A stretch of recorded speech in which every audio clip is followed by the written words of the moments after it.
Good evening and welcome to the Fort Smith City Board of Directors study session this October 29th in the year 2024 at the Blue Line in Fort Smith, Arkansas. Keep in mind these meetings are being televised for those viewers, those residents who cannot be with us in person. We will go right to the first item on the agenda. Mr. Dingman, you recognize. Thank you, Mayor. The first item on tonight's agenda is an update by OVG Facilities, LLC, regarding convention center activities. And this evening we have with us, just raise your hands, Shira Garnett, Shannon Davis, and Stephen, who I just met this evening, and I didn't write down his last name. So, ladies and gentlemen, it's your presentation. Thank you.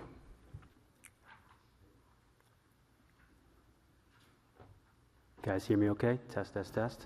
Yes. All righty. So, pleasure to be here today. We'll be presenting on behalf of Oakview Group, the private management company that oversees the convention center and theater, the venue management services, hospitality services, and commercial rights sales. Again, my name is Stephen Petrovec, part of our business development team for Oakview Group. Again, I spent about 80% of my time pursuing new business for the company, whether it be venue management services, hospitality services, naming rights sales, premium sales, parking, you name it, across our portfolio. But the other 20% of the time, assisting our operators like Shura and Shannon here behind me to really help satisfy our contracts that we have in the field. Just quick look at OVG as a whole here. To date, we operate about 68 convention centers across the country in North America. Again, these range from communities of all sizes, whether obviously Tulsa right in front of us that got acquired last summer, and then even Sioux City Convention Center, community similar to yours here in Fort Smith. Again, providing services from venue management, hospitality, across the board, trying to really drive revenue to these facilities. I do want to point out that private management, we think that it's a great approach for communities like this, where we can bring our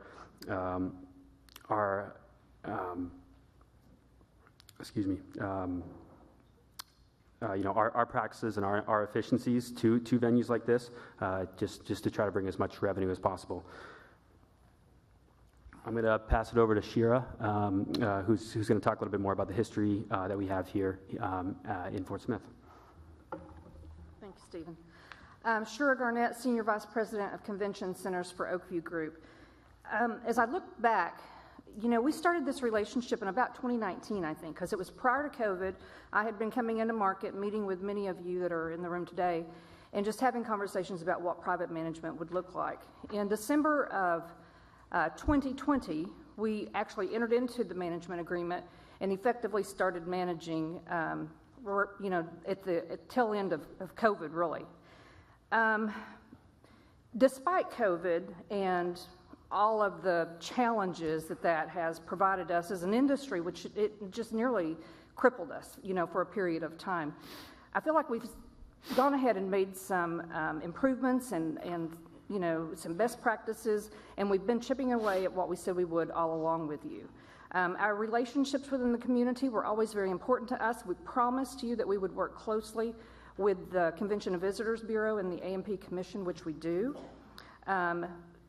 Back in 2023, I believe it was, we actually hosted ASAE, which is the Arkansas Society of Association Executives, that allowed us to demonstrate to the meeting planners throughout the state of Arkansas the skill sets that we had, along with our food and beverage offerings and the great customer service that our team was able to offer. Some of the various community contributions that our team has made include Day of Caring participation with United Way, food donations to the Ronald McDonald's House, bike rack donations to the Fellowship of Christian Athletes, among many other things. And most recently, what we're working on and have done a little bit, and for this group as well, has been off-site catering. So we're trying to expand our off-site catering offerings so that when we have shoulder periods at the convention center, and or we have clients that we've hosted at the convention center which are doing an event some other premise, that we have the ability to provide the same outstanding catering services that we can. We've been working collectively with the city between our legal department and your legal department, and we have an amended contract that just had some language that talked about how we were going to treat the revenues and expenses for that offsite catering that's ready to go before you to place on an agenda, hopefully in the next city council meeting. In talking about food and beverage, one of the first things that we did was we had made an investment of $500,000, up to $500,000, and we used about $300,000 of that to, maybe a little more than that, $325,000 or so, but we used that to build out a brand new kitchen. Along with building that out was the inclusion of the equipment that it took to be able to cook the food, keep it cold, walk-ins, all of that kind of stuff, but also all of the small wares, all the china, all the silverware, the glasses, the wine glasses, tumblers, et cetera, et cetera. And so that has been one of the primary things that we've focused on, is trying to build our reputation with our food service, and I think we've done a fairly reasonable job with that. We've also focused on trying to do some small improvements to the building that aren't capital heavy, such as we had to replace all of the emergency lighting throughout the building in order to meet some fire code safety guidelines. That took several months. Updating some fixtures within the bathroom, so if you go in there now, you'll see that it's all Centos products, so it's Centos paper towels, toilet paper, soap dispensers. Smells really good in there too, by the way. Created an employee break room, so a place where the employees felt like, they could go and have their lunch and feel appreciated that we cared for them. So fast forward into 2021, so in that first year, it was really just about building the kitchen, and we didn't have much business because of COVID. So we hosted in 2021 100 events, almost 30,000 attendees.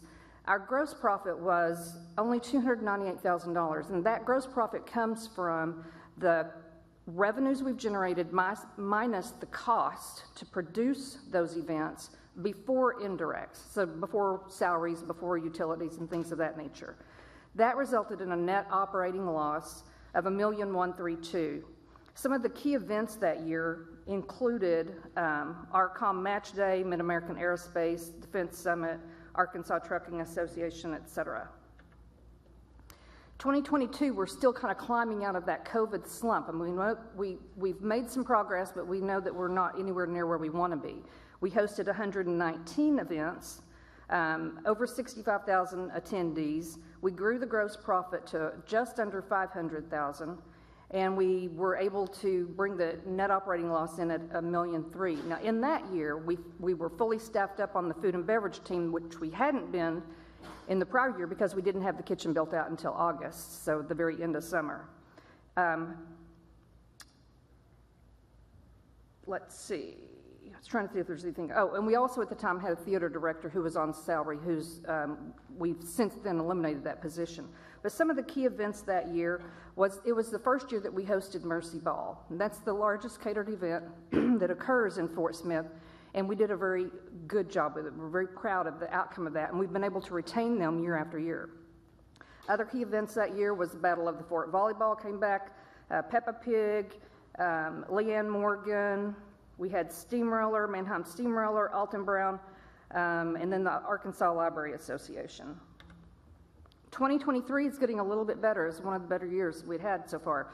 We ramped up the events to 130, attendees at 62,000, grew the gross profit one more time, so we're on a trend of just under 700,000, and we reduced the net operating loss to $1,001,000. Some of those key events, so in that year, we actually started hosting some new dance groups, so that's part of what it was. So Celebrity Cheer and Dance, Rainbow Dance, again, Battle of the Fort, Christmas in July. We hosted the State Arkansas HR Conference. And then a key event that we did that year, which is not a repeat event, unfortunately, was the 100th anniversary celebration of ArcBest. And that was a large revenue event for us, close to, or over $100,000, I believe. And then in 2024, our projection is to host about 125 events, 72,000 attendees, so more attendees, growing the gross profit again to just under $800,000, reducing the operating loss to $936,000, and one of the key highlights that I would point out is that this was the first year that we were able to bring back the home show. So a large event that had been lost several years ago that had gone out to the expo came back. And so we were really proud to be able to report out on that. Other events, again, the volleyball, masquerade dance. We had Shen Yung performance in the theater. United Methodist Conference. We had Aaron Lewis. And then just very, very recently, we hosted 2 shows of The Price is Right. When we look at 2025, we see about 120 events, 81,000 attendees, growing the gross profit again to 1.1. So that's up from like, 298,000 or 250,000 in that first year to 1.1 million, and continuing to reduce the operating deficit down to 928. I will say, I think that this is a conservative number, and there are some things in the works that will, I believe, help us control that operating loss, including the potential reorganization of our ops department. We carry on the books right now 5 full-time operating employees, which is heavy in the summertime when we are light on events. So if we restructure, we would probably come back with at least 2 fewer than that. We are also anticipating working to bring in some live events to the theater, and we identified today some operating dollars. There's a $25,000 investment fund that we made a commitment to back when we bid it that we've not tapped into yet. So we believe that we can use that for some marketing dollars to help boost the attendance of some of these shows. And I think that that's all well, no, I've got 2 more slides. This is just 2 graphs that I wanted to show you that shows the number of attendees growth and the number of event growth. So you can see from 21 to 25 that it was, significantly improved at the overall low of 2020 during COVID. This one shows you, the blue line here is the gross profit number that I was showing you. So we started at 298,000, went to 1,000,001. And then the deficit going from, I guess its highest amount at 1.3 to what we think is going to be 928,000. So at least a 300,000 to 400,000 reduction in operating expenses. That's all I have. Okay. Yep, and as we look ahead to the future, just trying to reduce that deficit, sponsorship sales is definitely something that we're looking to activate here in the Convention Center, whether it be through our national partnerships across the board. We can, as Oakview Group, if you look more broadly, we have close to about 250 venues that we operate and sell sponsorships at, so we can use that leverage against partners to bring in some more dollars or simply reduce some spending here at the Convention Center. Secondly, just again, looking ahead, so starting with that $500,000 capital investment back in 2021, we have about 134 left. These are just some projects that we could use as revenue-driving assets, just to, again, bring more revenue to the bottom line, whether it be LED screens, again, to help sell some sponsorships, again, as simple as pipe and drape, giving us the ability to program the facility, more in different varieties of layouts, and then some revenue-driving F&B equipment. Again, I'm sure you've seen these at other venues now. It's become a very, very popular product. People can come through, buy their food and beverage. The last thing we'd like to propose today is our contract and the back half of our contract. So today we are currently operating through December of 25. We have these 5 one-year renewals left in our contract. So today we're proposing to try to lump some of these back 5 years together in a set of 3 and a run of 2. How we view this is this was truly going to help with our staffing stability and our sales stability, rather than being on these one-year renewals that we're kicking down the road 1 year after the next. Simply looping these together will help stabilize some of our staff and some of our hiring process, as well as, again, looking ahead to our sales. We're not just selling year after year after year. We can truly sell, with a 3-month or 3-year, runway. The last kind of point here is at OVG. There's yourself here, the Fort Smith Convention Center, and there's about 2 others that we have these 1-year renewals for an excessive amount of time. So we're really just hoping to stabilize those contracts, stabilize these relationships, and loop some of these years together rather than just the one-year renewals that we have here. And with that exchange, we wouldn't be looking for any change in our fee structure. We think the fee structure that we have is extremely competitive, incentivizing for us to perform. So it would just be you're trying to loop in those terms on the back 5 years of this deal. So yeah, I think that's our presentation today. Any questions we're willing to take? Okay, thank you very much. Just time, are there any questions from the board? I just have one, Mayor. Yes. Go ahead and do what you need to say. Director Pasavage, you recognize? Yeah, sure.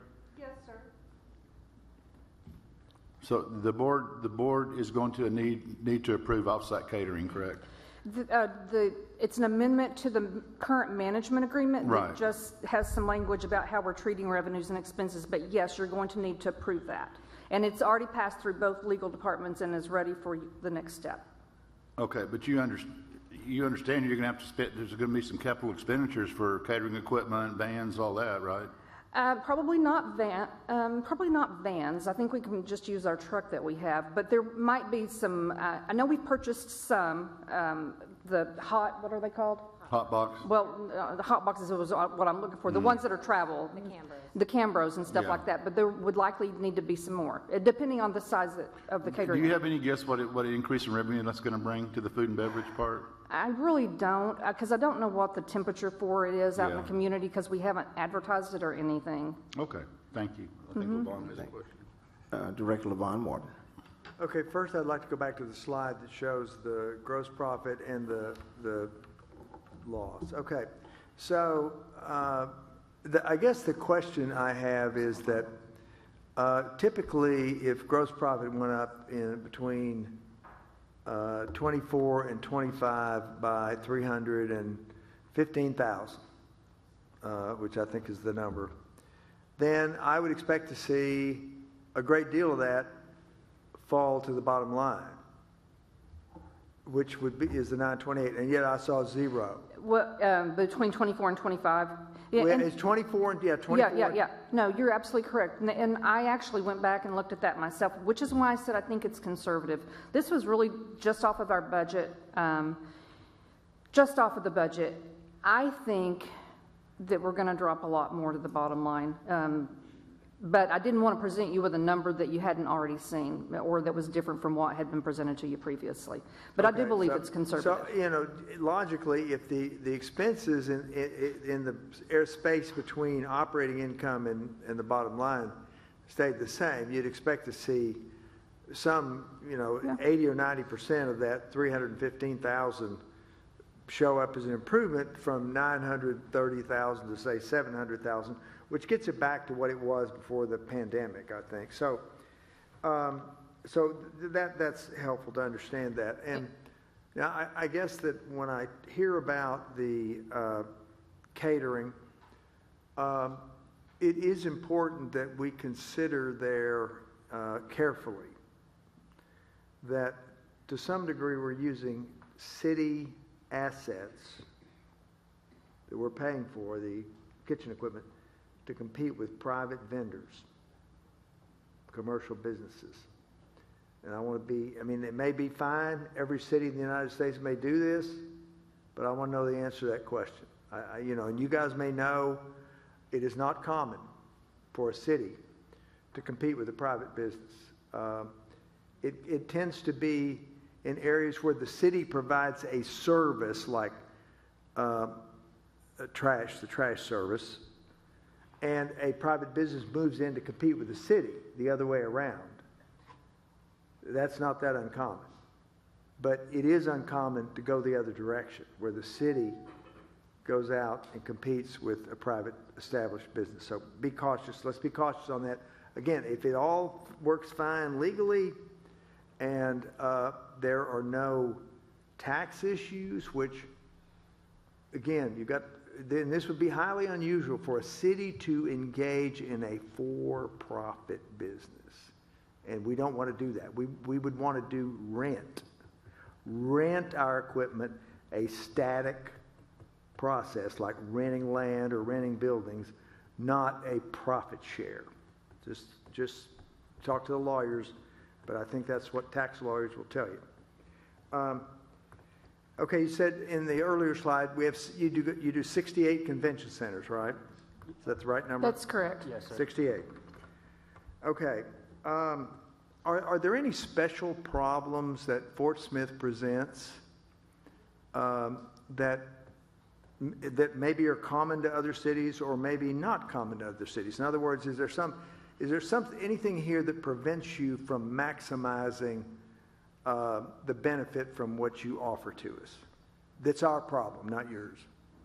That's your problem? That's our problem. Yeah. Is there anything in the city, on the city side, that creates a problem for you doing the best that you can do as far as reducing the losses?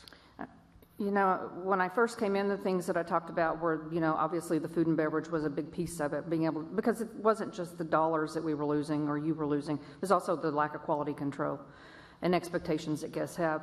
The other things that I talked about at the time was, you know, how to maximize that exhibit hall, because you don't have a ballroom, so the lack of a ballroom kind of hurts us, especially if we're trying to go after state conferences that have need for both spaces. They have an exhibit portion of their conference, they've got meeting breakouts, and then they have a dinner and then they ballroom. would never, Yeah, I mean, that's very typical, so that's yeah. something we probably can't fix here tonight, and maybe not even long-term, potentially. But there are some elements that I think that we can do with the exhibit hall, like if we were to be able to, you know, invest in carpet tiles that we could put down to make it a little more, I don't know, pleasing, aesthetically pleasing, you know, for our guests that are using. We've got the chamber, or we're set up for the best of the best right now on a concrete floor over there. That's not the most inviting space for that kind of an activity. Okay. So things of that nature. Okay, very good. So I guess when at least in my mind as one director, when we started this relationship with OVG, and one of the selling points was that we would be able to see a lot more entertainment events that would generate revenue or at least break even. And of course, COVID, you know, you have to take out 20 through 22, maybe even 23 for COVID. But in 23, 24, I didn't see many entertainment things. One year I saw maybe 3 singers in there, but you know, these tend to be one-time things. But I'm talking about singers or shows, and I know you're talking about the shows in the future, but in the future I would hope that we could, because I have to believe these other convention centers are getting some of those things. Mm-hmm. And if you have Tulsa and Fort Smith and you run both of them, mm-hmm. then we are directly on the road to Tulsa almost. It's not very far off the road, and anyone that's traveling, any show that's traveling from Memphis or Little Rock and going to Tulsa, Fort Smith's kind of a natural stop. And I think that's the way the UA Fort Smith Season of Entertainment works. So the other thing I'd say, I would hope that in the future we get more of those. And the final comment I'll make is that, you know, when there is a show like that comes in, I don't see much marketing, advertising, anything in my mailbox that lets me know it's there. And I don't see something for a season of shows like I see for the Walton Arts Center or the other theater in Fayetteville or even the University of Central Arkansas, and they're much smaller, probably half of our size, Reynolds entertainment facility. I just don't see it. So I would hope that in the future, as we begin to consistently get events booked, maybe, I know you have to book them a year out, that we would get some of that. Yep, those are some fair comments. On shows that are rentals only, we don't control the marketing piece of it. So like an Alton Brown, for example, that's going to be whoever your promoter is. But the shows that we bought, that OVG, you know, bought and produced, when Randy Johnson was our general manager, absolutely, we probably could have done a better job with marketing, and we recognized that, committed to making some changes, and I think with that $25,000 in event retention or whatever it's called, whatever that fund is, that would give us some marketing dollars to play with that we hadn't previously had. So yes. Okay. So, but now you said Alton Brown was different. So why was that different? It's a rental. Oh, so all they did was rent, and they did all the work? Yeah, so they paid rent, and then they paid for, labor and those other kinds of things. Same thing with Price is Right, that we just hosted 2 of their shows back-to-back last week. They're straight rental deals. We get the concessions, we get the rental, and then we get reimbursed for any out-of-pocket expenses. But they control everything else.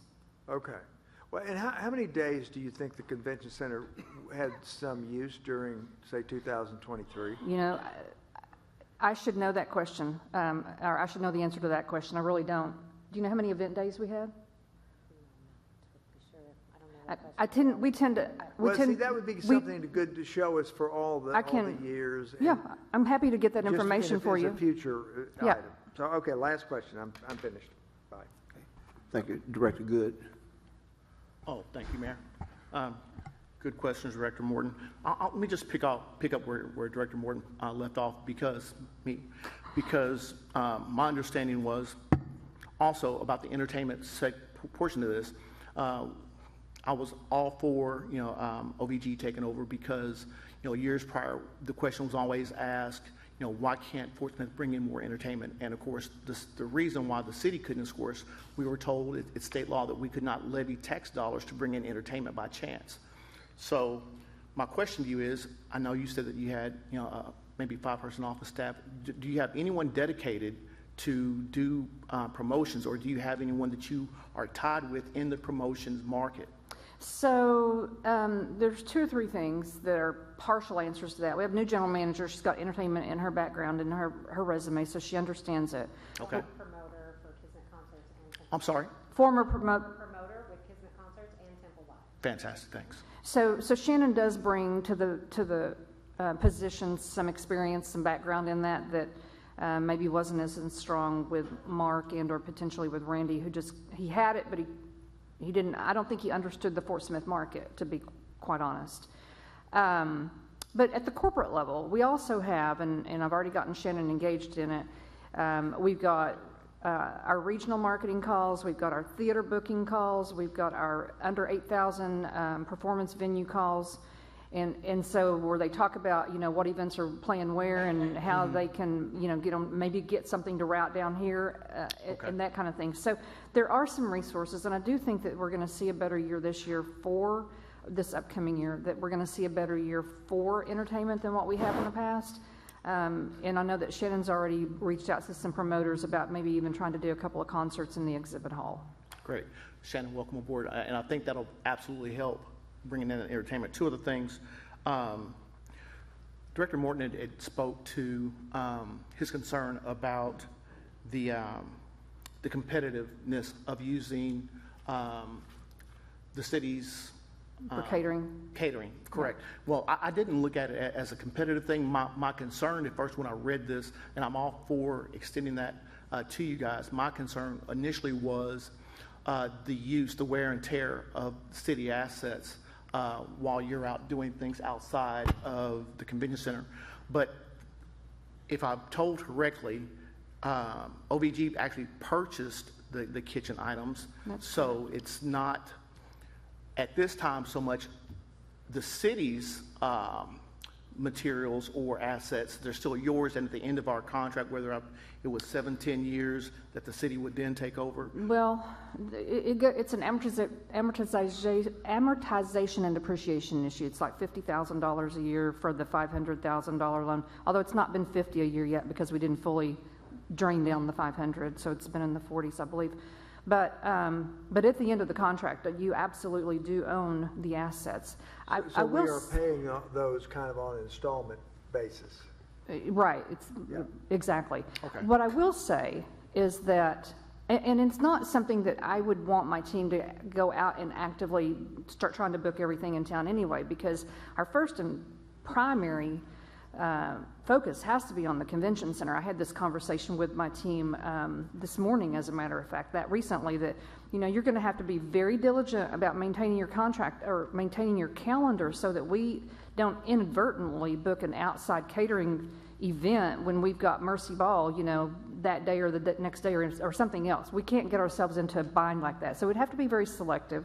And it would have to be during times when we didn't have other activity happening in the building that would preclude us from doing so. I have one other account, and having said all that was to lay the groundwork that if we were booming business right now, I wouldn't probably even be here, asking for that amendment to the contract. But I do have one other account that does this, and I've questioned it there as well. But that's in Tulsa, oddly enough. Our chef there came from a country club, had lots of friends, and a lot of times they're home catered parties and catering at the country club or catering at the wherever it might be. But they do outside catering, and it's a city-owned facility as well. Okay, thank you. Director Neil Martin. Just for a little history, 27 years and 1 day ago, Fort Smith voters approved a half-cent sales tax to fund an expanded civic center, new public library system, and riverfront development. So some of the things 27 years ago leads us to where we're at today. One of the things that I have, one of the questions I have, Shura, is I'm looking at the 2024 budget, and I think you guys were expecting an operating loss of about 720. That was what was provided to us at the end of last year, going into 24. I think that's about a 30% difference in what we're seeing today in terms of the 937 loss. Can you, and historically, the city has subsidized the convention center to the tune of about $770,000 a year. So it's gone up since COVID, and we're dealing with that. But I was encouraged by the 720,000 number in our budget last year, because that was getting us where we're starting to break into that 770 that we're subsidizing. Any thoughts on the reasoning that we missed it by about 30%? I mean, just kind of from your experience and kind of what we saw here. Yeah, no, I'd be asking the same question, so it's a fair question. I really believe it's just it has been our challenge in trying to drive revenues. Well, the other thing we didn't know, that Chaffee Crossing was going to build a facility. I know it's much smaller, but it does still do quite a bit of catering. Do you know what facility you're talking about? You're talking Festivity? What's the name of it? Festivity. It's out on that's Mazard. The one that I think they do some weddings and things of that nature. Okay. Yep. And that kind of thing. Yeah. So we've got a little bit of competition that wasn't in the market when we first started talking about this, right? But we've had some challenges this past year. I mean, I had my general manager went out in January, and he passed away in April, and that entire time, we were my hands were held. I couldn't even advertise for it. Sure. But what I was able to do, and same thing with my chef. So we were down our executive chef, down the general manager. We had an event manager that quit, and my director of finance quit. So the way that I was managed to keep the convention center afloat, literally, was bringing in people, whether it be me, traveling in every week or every 2 weeks or whatever. I brought people in from Waterloo. I brought people in from Owensboro. I brought people in from Dallas. I had is this like other OVG folks that you're kind of moving around? Other OVG buildings, yes, predominantly from other OVG buildings where I was having to cover travel and hotel. But that was how we managed, to just maintain our events without them knowing the struggle that we were having. And I don't think we had any complaints. I think we did it really well, but it was a strain. But I will also tell you that I firmly believe, I have always believed that there are more events out there that we ought to be attracting, and Shannon knows that. I've talked with her about it. She's going to start setting sales goals for the sales team so that they have accountability on number of calls and things of that nature. So Shannon is the one that we'll see on a regular basis? That is correct. Okay. And I think we met the other day. We did, So, yes. okay. All right. Thank you. Director Rigo. Thank you, Mayor. Thank you all for the work that you do. What has the feedback been like over the last year and two from the people who use the facility and the events that they put on? outstanding. I mean, I don't think we've had any criticism. Most recently, we got a comment that was thanking us for how much cleaner the building was. That they'd rented the theater for an event and saw a noticeable difference from what it had been, years prior. So I think that the commitment to customer service, the team here, man, they work really long, hard hours because of the event cycles, right? So oftentimes, like tomorrow night, Shannon will be there in the morning, I'll be there with her as well, and, you'll have people that normally shouldn't be there, like Amanda, Amanda won't because she's not in tomorrow, but someone else, maybe Charisse, who's an event manager, or who's a sales manager, who typically wouldn't be working an event, but they're going to be working the event tomorrow because we're a team of 6 OVG employees and 5 city employees, so it takes everyone collectively, to make this happen.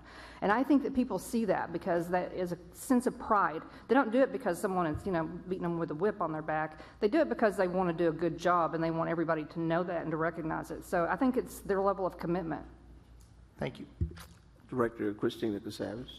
Can you tell me a little bit more about how the concessions work?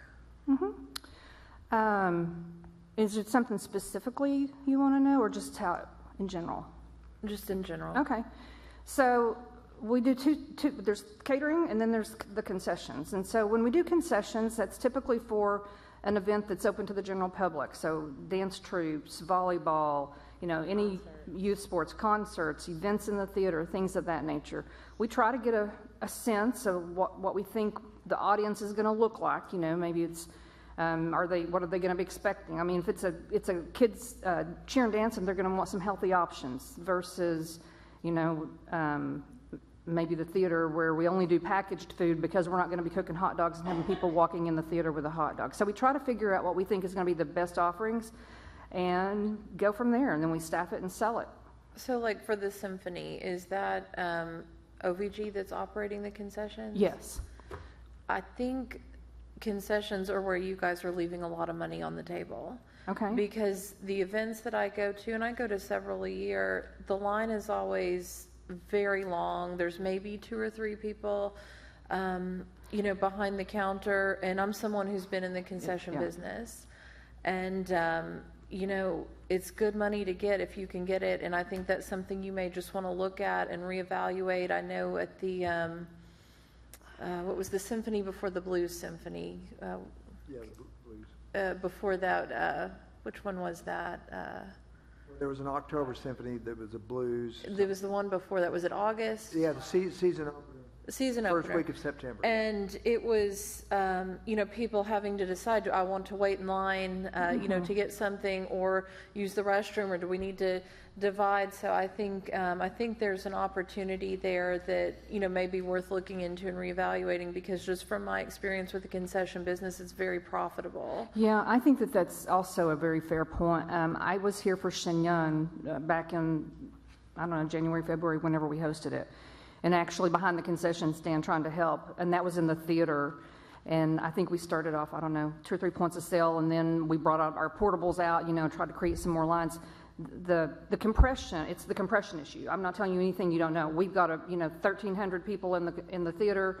We've got a 15-minute break, and everybody wants something. So that's something we could look at, potentially a couple of those portables that we showed.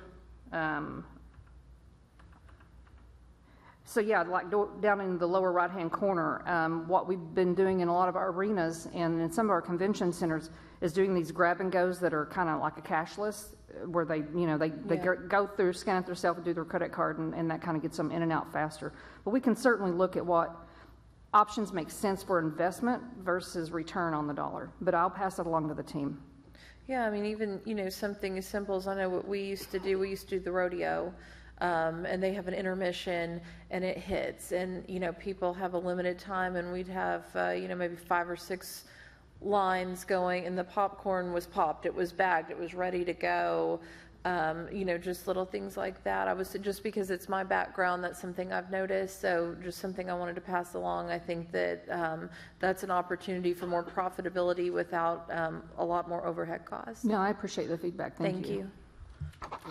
Thank you. Any other comments from the board? Okay. If not, thank you very much. Thank you, Mayor.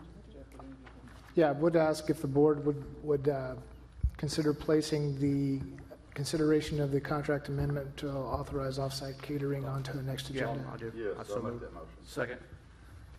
Thank you. Yes. So that'll be on next week's board meeting? Yes, sir. Okay.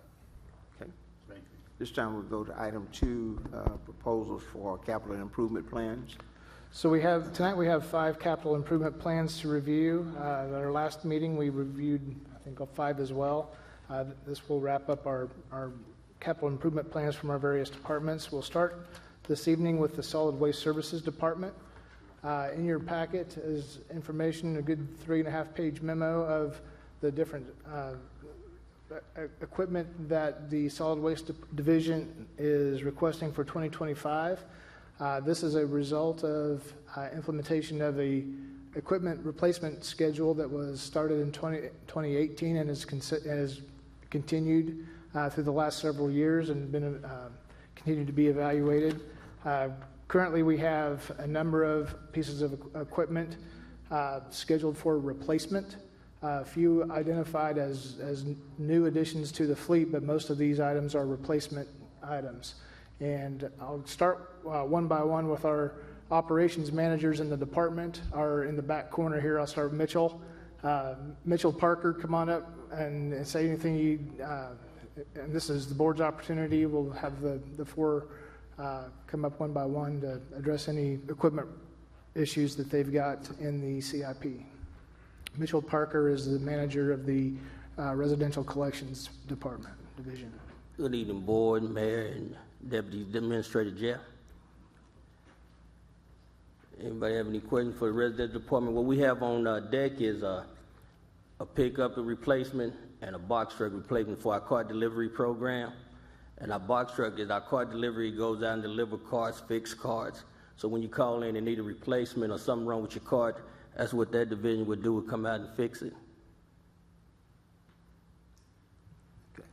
Any other questions? I just want to say good evening. Glad to have you here, Mitchell. Thank you for coming. Yeah. We'll start with Director Neil Martin. Mitchell, on the vehicle for the residential collection manager, it's 2015. It's pretty low miles, 79,000 miles. Is this something that gets beat up quite a bit? Yes, and it's got an AB actuator that need to be repaired, and that's going to be quite extensive. And instead of putting it out on the field, we're going to probably put it on the landfill somewhere, or we let one of our fleet maintenance guys use it. Okay, thank you. Any other questions for Mr. Parker? Director George Casavas. Mitchell? Yes, sir. How long have you been in sanitation? 18 years, going on 19 in February. You know, I've always admired your work ethic. I get more compliments on you and your team taking care of people than anything else. And I just want to say I think you're doing a great job, and I want to say thank you to you and your team. You take care of people. I appreciate that. We appreciate that. Yeah, you're welcome. Thank you. Any other questions for Mr. Parker? Director Good. Not a question for Mr. Parker. This is just a comment. Basically, it's a comment towards Director Casavas, George Casavas' comment. You know, we do get a lot of comments on you in particular. So thank you so much for what you do. But as we thank you and your team, just want to remind the board, you know, the team is only as good as the leadership, and they can only be as good as their equipment. So whenever they come to us asking for whatever they need, you know, we need to try to obligate them to help them do their jobs better. And since last year, we have not been able to do that, particularly with the hiring freeze. So let's just remember that moving forward. Okay. Thank you, Director Good. Any other comments or questions for Mr. Parker? Okay. I'll invite up next Dustin Bradshaw from the Commercial and Industrial Collections Divisions to address equipment replacement. And again, most of these are replacement of items that are scheduled for replacement as they've been in service for a number of years. And as is typical, as part of the question for Mitchell alluded to, as items get replaced, they don't necessarily go away yet, because the department will make use of them in another capacity, maybe more limited, less demanding type of capacity, or in a reserve role, but something at the tail end of that does fall off. So there's a cycle for these for these assets. Dustin? Good evening, Mayor, Board, Mr. Administrator. So for 2025, we have two commercial front-load trucks. They're utilized for restaurants, larger businesses, things like that. It's overhead dumpster collection. We originally had two roll-off trucks in Program 6307. That program is actually in pretty good shape right now, so we struck those two vehicles from next year and replaced them with these two front loaders.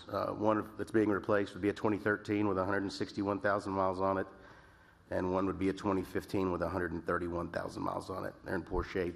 They're not reliable anymore. If we can replace them, then we could move 272 and asset 857 to our spare list, where we'd actually have two good, reliable spares. We were approved a position for an additional front load driver this year, but have not yet been able to hire that strictly due to the condition of our fleet. I can't hire it if I don't have a vehicle for them to drive. So any questions you guys have, I'd be happy to answer. Okay, thank you very much. Director Neil Martin. Just a comment. I was pretty eyes wide open about the lifetime repair costs on some of those vehicles. 180,000 and 210,000. Yes, sir. In repair costs just on those two vehicles alone. Okay. Yes. Thank you. Yeah, once you pass about 7 years, the repair costs just skyrocket. Okay. Any other questions for Dustin? Director Good. Dustin, thank you, ma'am, for your comments. Just a question about, not about the request, but how are we on commercial contracts? Are we up, down? Commercial's actually on its way up. We're doing well. I mean, I've bought a ton of dumpsters this year, and I basically can't keep them in stock, so super excited about that. Very good. Yeah, our commercial business is on its way up, and roll-offs really struggled after COVID hit. We couldn't hire anybody. We lost quite a few accounts, but that's on its way back up as well. We're fully staffed. We're picking up some business. QualServe's coming back to us. We're getting some of our major accounts that we lost during COVID. So do you attribute any of that to a lot of the residential building currently happening? Oh, absolutely. From the, not necessarily from the commercial standpoint, but from roll-off construction companies. And we lost some of those during COVID as well. You know, building slowed down, but it never stopped. But at one point we had 2 drivers out of 10 positions. So we were literally just able to keep up with hospitals and, you know, it's the bare essentials essentially. And so if the building is coming back up, people are requesting our dumpsters. You should be seeing quite a few of them out there. All right. Thank you, sir. You bet. Any other questions? Okay, thank you. Thank you. Next, I'll invite Terry. That's okay. Go ahead. All right, so, and this applies to CIP in all departments. Our sales tax for October, it was September, we received in October, was down 3.7% for the city as a whole, and the county portion that goes to general fund was down 4%. I believe, and I am very confident, that a business that was facing the uncertainty that we're facing for 2025 right now, that we have no idea what the economy is going to be. If this trend continues in sales tax, it is serious. It'll affect every department. And I really think that for every CIP, we need to go back to the beginning and say, what do we absolutely have to get through 2025? Regardless of any scheduled plan. If you have to have a vehicle because the one you've got is not working, we need to buy it, no doubt. Or if you've got one where that was just described, where the maintenance cost is outrageous, then you have to buy a replacement. There's no doubt. But I think for every department has to go back and take a look at this because I think circumstances have changed. I really do. And in this department in particular, and I'm not criticizing anyone, but this one in particular, you know, if I look at 23 revenue versus 25 budget, we're up about 3.5%. And the category of management services is up 40%. Where are you looking? I'm looking at page 15 of the budget that we were given. Oh, the 25 budget. Yeah. Okay. Is up 40%. The Operations Services Division is up at least 30%. And that's on a base of $11,800,000. So 30% of that number is a big number. And this operation produces a loss of $3.4 million for 2025 on the budget. Now, and that's certainly not sustainable. And I really think we have to look at that. Now, I will say that in the CIPs, some of the CIPs we're seeing today, and maybe some we saw before, there's clear evidence that that is kind of the approach that was taken by the department. I'm not going to name departments, but it's pretty clear that they, for whatever reason, they said, we're only going to buy what we absolutely have to have, not what we really want to buy. And you know, that's good. But I really think every department has to do that, because I think we have stepped from the consistency of 2020 to August of 24 into uncertain territory. It's no one's fault. You know, I think that we're not doing anything any different than we did before. I just think it's a time for caution. And we have money, but we want to make sure we keep that money and we keep safe. Because we have challenges. We all know we have challenges facing us. So I'll just say that. I think before November 22nd, if that's the day we agreed, I think it is Friday, November 22nd, then we need to look at these really hard. And we can put them on the agenda to be looked at, and all that's fine. I just hope that when we have that session to approve those, we see different numbers for some of these departments, and this is one. And again, I don't blame any single individual for this. When we went into 2020 budget, we were in a situation where we hadn't bought the equipment we really needed, but from all the way from 2009 to then. And we've gone through a process over the last 5 years of putting the departments on a basis where they could operate efficiently. And they weren't operating efficiently through 2019 because we had no money to buy anything. And all the department heads, all the employees that are here today know that. But the board did a good job. We did what we needed to do for that period of time, and we replenished the equipment so we would be able to operate into the future in an efficient way. But I think things have changed, and I won't be continuing on the board, but I'd say for 25, we need a cautious budget. We really do. So, okay. Yeah, no more water slides. Thank you. Continuing on, if you don't mind. Terry Rankin, manager of the Fleet and Grounds Maintenance Division at Solid Waste. Good evening, Mayor, Board of Directors, Deputy City Administrator. We're looking to replace a forklift, service truck, and 2 lawnmowers for the next year.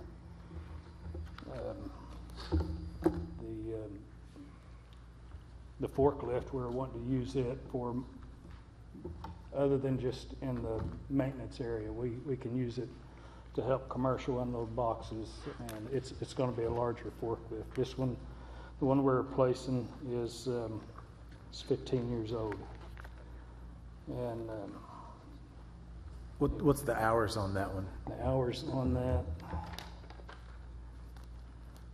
3,500 hours. Okay.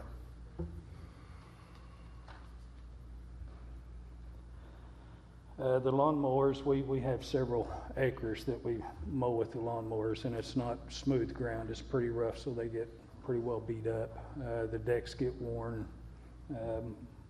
We inadvertently hit rocks that damage the decks. But those are pretty well used. One of them's a 2014 and one of them's 2019, and we have, let's see, one of them has 1,700 hours, the other one has 600 hours. And the service truck, it's a 2009, so it's also 15 years old. And it's got 60,000 miles, but it works in a rough environment. so the springs are pretty weak. We've replaced them once before on the crane side. The crane doesn't, sometimes it works, sometimes it doesn't. Most of the time it does, but when you get out on the field and it decides not to work, then that's a problem. You'd be happy to answer any questions if you have any. Are there any questions from the board? Okay, thank you very much. Last but not least, we have Tori Lujan, who's the manager of the landfill division.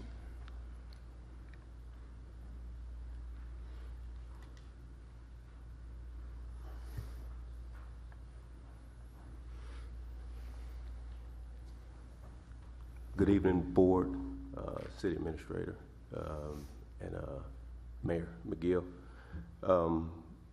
We're asking for multiple pieces of equipment, some of those being replacements, some of them being new. Star Screener being one of those. We're asking for 2 side-by-sides, a replacement pickup for one of our foremen, an additional haul truck to go with our operation as well. Might say that haul truck, currently we have 2 that we own. One of them, we are renting a third one, so purchasing a third one instead of renting one will achieve an operational savings of about $100,000 a year. Yeah, what happened with our operation is, of course, it's growing. We started to produce more gas. We tripped new regulations from the EPA. So now a larger portion of the landfill that ultimately was closed, we're starting to have to go back and care for that area a lot more frequent than we had because of the new testing that we have going on. So what we did is we tracked the additional haul truck, and it's helped us out greatly over the last 8 months. And I can supply you guys that information if need be. But basically what we were starting to find out was we just couldn't haul enough material with the 2 haul trucks we had in order to be able to maintain what we were doing daily with just basic cover for the waste, as well as being able to address erosion, settling, and things like that in other areas of the landfill that are closed. Okay. Any other questions? Director George Casavis, Well, and then Director Rico. Jared was first. My question is broader and more in general, so if Director Katsavis has a specific question about this. This is for Jeff. Jeff, don't we have a sinking fund for this equipment? We do, and that's where all of this All of this coming from the sinking fund? So it's solvent? Yes, sir. Okay, thank you. Improbably, that was my exact question. Okay, thank you. Any other questions for Mr. Lujan? Okay, thank you very much. Thanks to those managers, they typically rely on their department head to lead the charge for them, but instead this department head begged on their help, so I appreciate that. Real quick, any other general questions you have? Certainly. Yeah, I mean, Director Katsavis and Rigo had good questions. How much is left in that sinking fund? Yeah, at this point. How much is left in it? Yeah, what's the balance? Well, let me back up. As we go into 2025, do we know how much is in that sinking fund now? Well, I might have to lean on Andy for the help on the actual funds in the solid waste fund and what remains. But in terms of the sinking fund, we fully funded that a couple of years ago so that it could rotate and fund the replacements. And so then we add dollars to it each year, and we spend dollars out of it each year. And so it typically is in the $2.5 million range where it floats. Now, that doesn't include the closure and post-closure fund, which typically I think it's carrying in a range of $16 or $17 million. Andy, I'm looking at you for a little bit of assurance on that. I think that's about the number. Andy Richards, our CFO, is coming to the podium. I would have to look up the exact numbers, but I think the last time I remember reviewing this, the combined sinking fund, that would be the equipment as well as landfill, had about $16 million total. So there is an allocation between equipment and landfill, but it's basically kept in the same fund. Okay, thank you. Question. Director Levon Morton.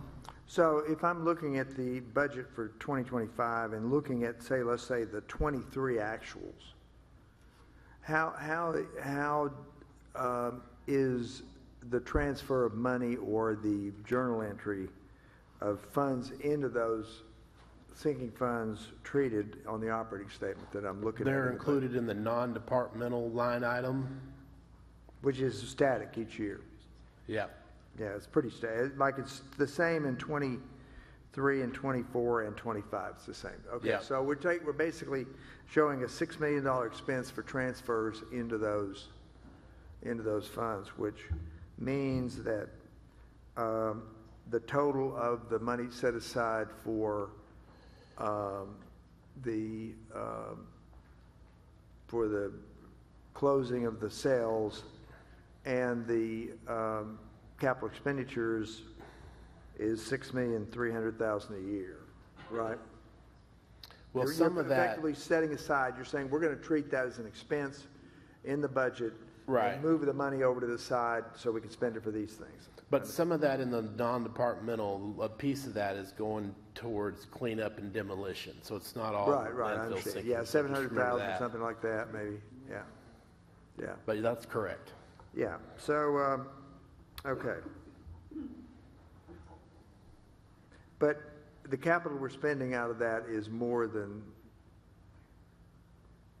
it looks like for 2025, we're taking out perhaps more than we're putting in because the list is pretty long. And I want to, I may have given a false impression. I certainly agree that things we need to buy. We're renting a truck, haul truck. We need to buy a new haul truck, a new haul truck that we didn't have before. 100%. There's no doubt about that. I just, I don't understand the compost business at all, and we may very well need the new compost machine. But when these machines are $500,000 or $600,000 or $700,000 versus $100,000 or $120,000, then they have a tremendous impact on the funds left over. This operation has run very efficiently. Our rates are lower, and the people who spoke should be given credit for this. Mm-hmm. Our rates are lower than the surrounding cities who hire third-party companies to do this work. Our rates are lower by 10% or maybe 20% in some cases. So they deserve credit for this because they operate a very efficient department. So certainly, again, I'll say we need to buy what we need to buy 100%. I just want us to be cautious going into 25 because I just think it's very uncertain. Mm-hmm. So. I would add that a couple of things that are on the list for 2025 for us, projects for us to start are more capital projects. We have an annex building that all four of those managers out there, plus they all have supervisors. We have office space for about 4.5 of them. We need office space for about 10 of them. So we've been looking at a way to improve that by increasing the annex, that we call it, for office space. And so we have dollars included in the 2025 for that project if it can get off the ground.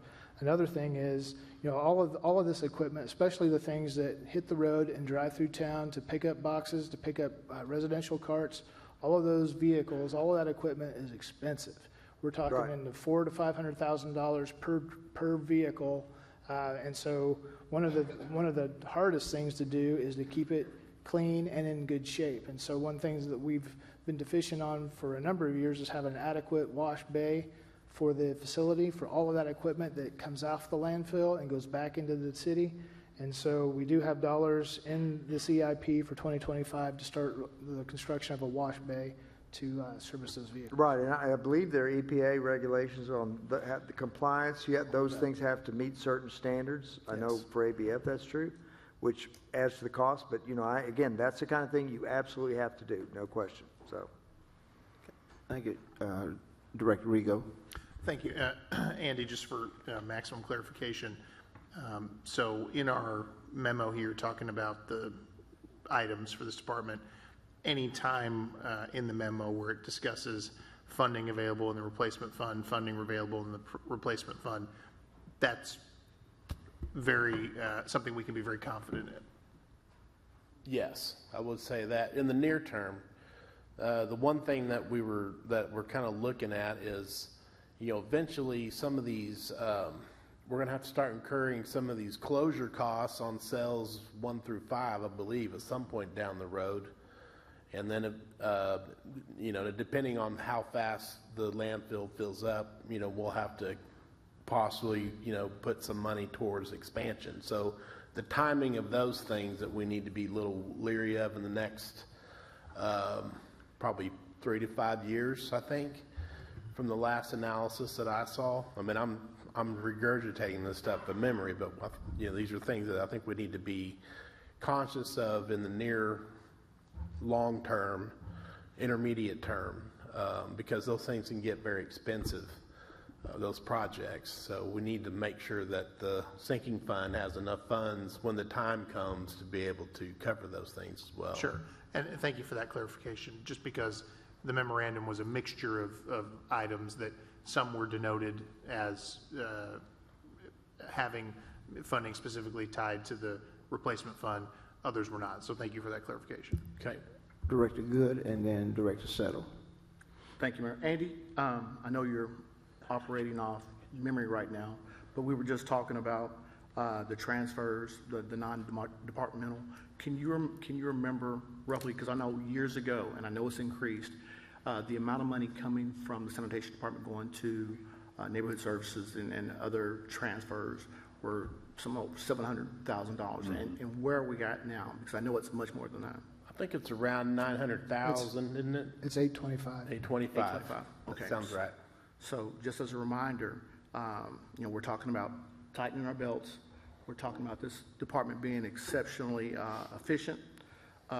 So again, when we're talking about watching what we cut, remember this department is an enterprise fund. They make their own money, but those monies are also transferred throughout the city to cover other costs. So we have to keep this department completely funded. Thank you. Director Christina Casavage. Does the compost business generate a positive revenue?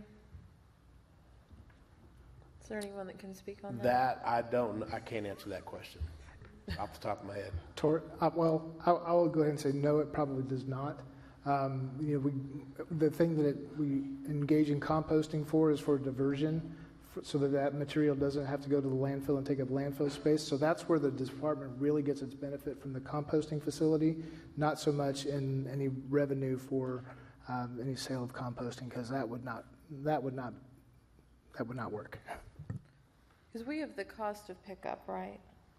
We do, and I mean, we do the residential pickup, and but there are a lot of commercial haulers, there's a lot of that material that's brought to us by private haulers. But if we didn't compost that, it would end up in the landfill, taking up landfill space. Okay, thank you. Director Settle.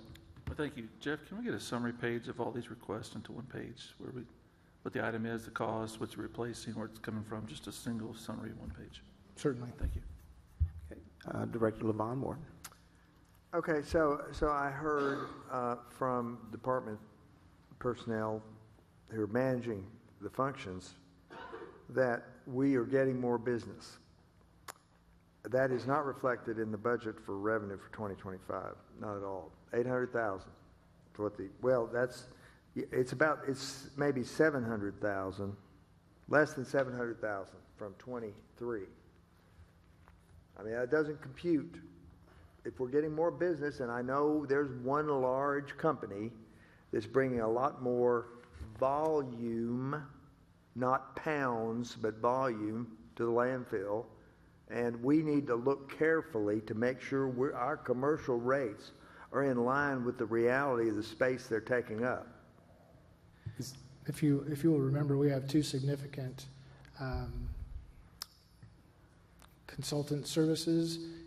Currently, one of them is looking specifically at operational cost, the cost to provide all of our services and how our rates match up and how we do that cost allocation, and then the second one is looking at, was mentioned earlier, Andy mentioned it in terms of master planning the build out of the landfill itself and how the cells will progress. And so both of those things are progressing right now. We will get feedback towards the end of this year, early part of next year, on strategic planning for the solid waste department. And timing on that is good. Landfill operation and all the collections and all the rates associated with. Timing on that is good, and how we set commercial rates. If they come back and they say we should set them a certain way, then we should make sure we understand the process they went through. But if they are rational, if it's a rational process, and these people are experts, then we need to follow that. Now, I suspect our rates are really low, just like they were on water. Any other comments for Andy? Okay, thank you, Andy. With that, we will go to B. Item 2B is the 5-year personnel and capital improvement plan for the police department.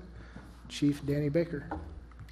Good evening. I apologize up front for my voice. I've been struggling with a pretty nasty cold over the last several days. Not COVID though. Took two tests that were negative. You'll find in your board packets an updated 5-year capital and personnel improvement plan for the police department. We've presented it using the new gravity template, which I'm not real fond of, but we're learning to use. I've kept the categories of spending the same as previous versions that were presented to you. Those categories were sworn personnel, technology and equipment, mobility, and facilities. Ours is a bit unique from other departments because we chose to dedicate a significant portion of that 1/8 cent sales tax to funding much needed raises for the police officers in July of 2023. Administration has agreed to let me cap that annual amount spent from the sales tax fund for those raises at $2.8 million, which was the amount that we calculated at the time that we proposed the raises. The anticipated annual income from the sales tax for this plan remains at a conservative $3.4 million, but revenues have continued to come in above that, averaging, I think, about $3.7 million. After taking out the $2.8 million each year for the salaries, the 1/8 cent sales tax cannot be counted on to fully cover the various one-time and ongoing capital needs for the police department. This is why our plan continues to include the $1 million generated in part from the collection of business license fees, as well as anticipated grant funding in the future. As you're all aware, a few months ago you approved us to contract with MAHG Architecture for the design of a new training facility and a second precinct at the Crane Kia property on Highway 71 South. We've not received completed plans yet or an actual cost estimate, but based on square footage, we anticipate a cost of approximately $1.25 million to get the training center operational. We do not have the funds available at this time in the sales tax fund to cover this expense, so we will be relying on an appropriation from the general fund in 2025 if this is approved. We're projecting the second precinct portion of the project to be somewhere around $4 million. I think that's a high estimate to complete, but we are planning and hoping to leverage grant funding available for establishing a real-time crime information center to help complete that second precinct project in 2026 or 2027. Another expense that's not a capital expense, but is a large annual expense that we said we would use the sales tax for is the Axon contract. This $750,000 annual expense covers all of the equipment, software, and data storage for our body cams, our in-car cams, and our tasers. We continue to have vehicle needs, particularly in patrol, field operations, and special operations divisions. And we would ideally be replacing these vehicles when they reach 100,000 miles, but we've not been able to get enough new vehicles in a fleet to do that. As more patrol officers who live in the city are allowed to take patrol vehicles home. We expect to start seeing longer service times for each of these vehicles. And finally, in order to be effective at deterring, fighting, and investigating crime in the city, we must stay abreast of current trends and attempt to utilize technology in a way that's consistent with law and protects the privacy rights of citizens. Our flock license plate reader project that you approved, while it's still in its infancy and not fully implemented, has already resulted in solving numerous serious crimes in the city and holding individuals accountable for their actions. As I've previously reported, I hope to add even more of these around the city in the coming year and eventually incorporate gunshot detection into those systems. An emerging new technological reality in 21st century policing is the use of drones as first responders or DFR programs. Very simply put, DFR programs use unmanned aerial vehicles to provide support to police and firefighters in emergency situations. DFRs can be deployed quickly to the scene of an incident, often arriving before the officers. They can provide real-time information to help emergency responders make informed decisions and take swift action. DFR programs can help with a variety of incidents, including crimes in progress, accidents, hostage situations, public events with large crowds, and missing persons. DFR programs can help improve response efficiency, address officer vacancies, and aid de-escalation efforts. We believe this technology would greatly benefit the city of Fort Smith and the police department, and it will be a tremendous officer safety tool, providing our human first responders critical real-time information before they arrive in harm's way. But that's not for 2025, that's within the next 5 years, further down the road. Recapping the plan that's in front of you just for 2025, we're looking at spending $2.8 million from the sales tax for the raises. I'm sorry, $2.5 million from sales tax for the raises, with another $290,000, I believe, from the business license fees. We're asking for $1.25 million to be appropriated from the general fund for the completion of the training facility. And then the Axon, the $750,000 annual Axon payment, additional flock license plate readers as presented in previous CIPs.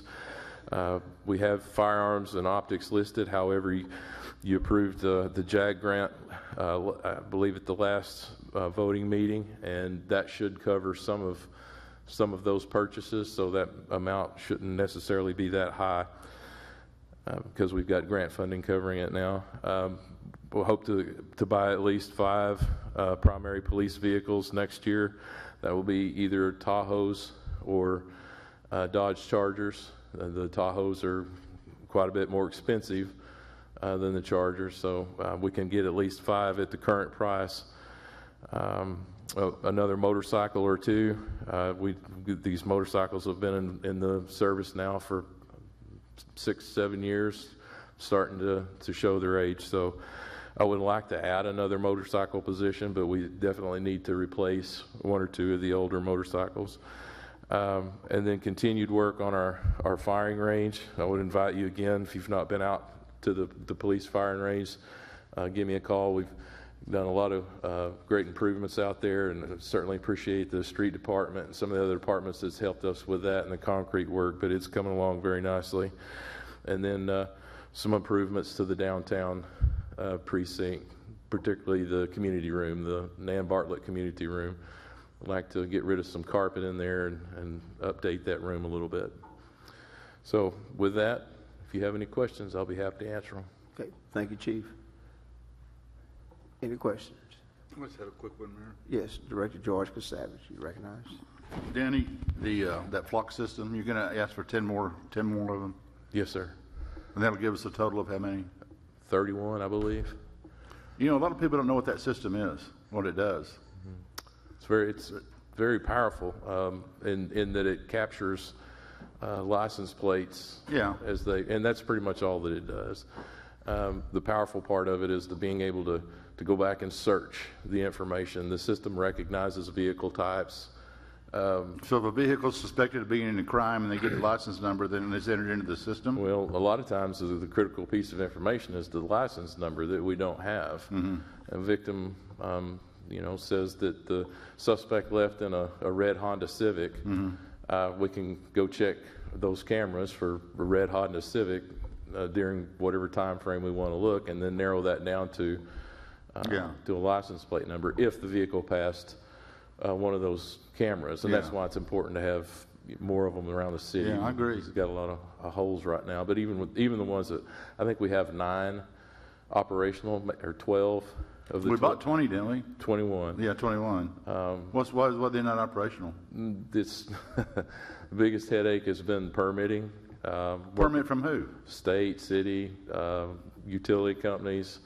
There's a lot of apprehension about allowing their utility poles to be used and putting these things on there. They're afraid it might interfere with the signal operation or, but Flock has been good at working with the various entities to get that done, and RDOT as well. I mean, they've started deploying them along the interstates, I believe, and have got cameras up as well. Okay, thank you, Danny. Yes, sir.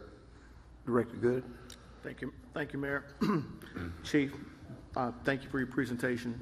You've obviously done a great job in prioritizing your department's needs and how those needs intend on being funded, particularly the training facility, which I've been hearing for probably over a decade. Yeah, so thank you for that, and thank you for putting that at one of the top priorities, as well as the raises for your officers. I want to congratulate you in the department and the city, because what you've managed to do is increase the number of recruits tremendously. We just got that report last week, so thank you for what you're doing. Thank you for making these jobs desirable to the community, not just the city of Fort Smith, but those around us. That's it. Thank you, sir. Thank you. Any other questions or comments for the chief? Okay, thanks, Chief. Thank you. This time we will go to the CIP for water systems and maintenance improvements. For water systems, maintenance and improvements, Lance McAvoy, Director of Water Utilities. Good evening. Sorry, I have to wear the cheaters. One of the things that I've done in the past is I kind of put out a 10-year schedule, and we are in the middle of switching over to a system called Gravity for all of the CIPs. Utilities ran into some problems having access to it, and by the time we did, there just wasn't enough time to get the information in. So this will be the last year you kind of see this format.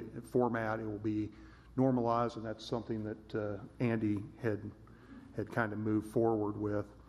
But one of the things that the board had said in the past is, what do we really have to do? What do we really have the funds for each CIP?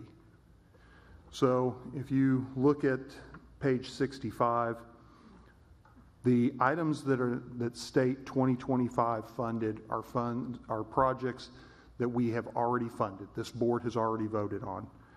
But there are 3 that we do not currently have the funds for. One is the 48-inch transmission line phase 4A, which is the bridge project. I know Mr. Gefkin sent out an email to you all on that, and we're going to meet when he gets back and discuss what our steps forward are. Redundancy is important.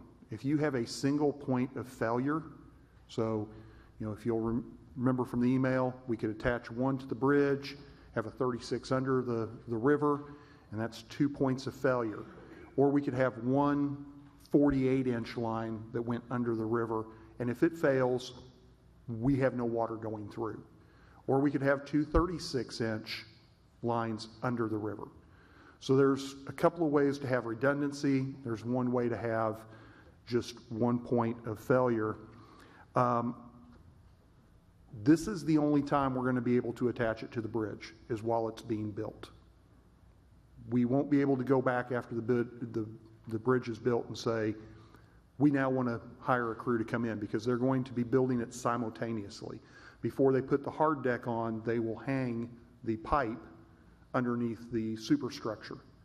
We do already owe RDOT about $168,000 for the additional design that their team, so regardless of if we go with it on the bridge or not, we're at $168,000. But when the project was bid out, our contractor, which is Burns and Mack, and RDOT's contractor came up with a very close price of about $5.8 million. The highest bidder for the project came in about where the engineering estimate was, but the lowest bidder came in around $12 million. We do have ideas on what we can do to fund that. That includes some of the reimbursement funds from Highway 45 would be put towards that. We can look at rebidding that project or asking RDOT to rebid it. So again, there's going to be some decisions that will need to be made. Another one is we have to put in a line casing. It's going to be about $3 million. That should be reimbursed 100% by RDOT. Again, just finding the funds to do it. The other one is lead and copper rule compliance. I believe you all received an email on the lead and copper rule revision, and now there is the enhanced lead and copper rule, where we had to do an inventory of our service lines, both public and we're supposed to know what the private is. Letters will be going out next week to those people that we don't know what their service line is made out of, or we're not sure what our service line is from the main to the meter. And we have about 13 years to figure that out and replace anything that is either lead or galvanized.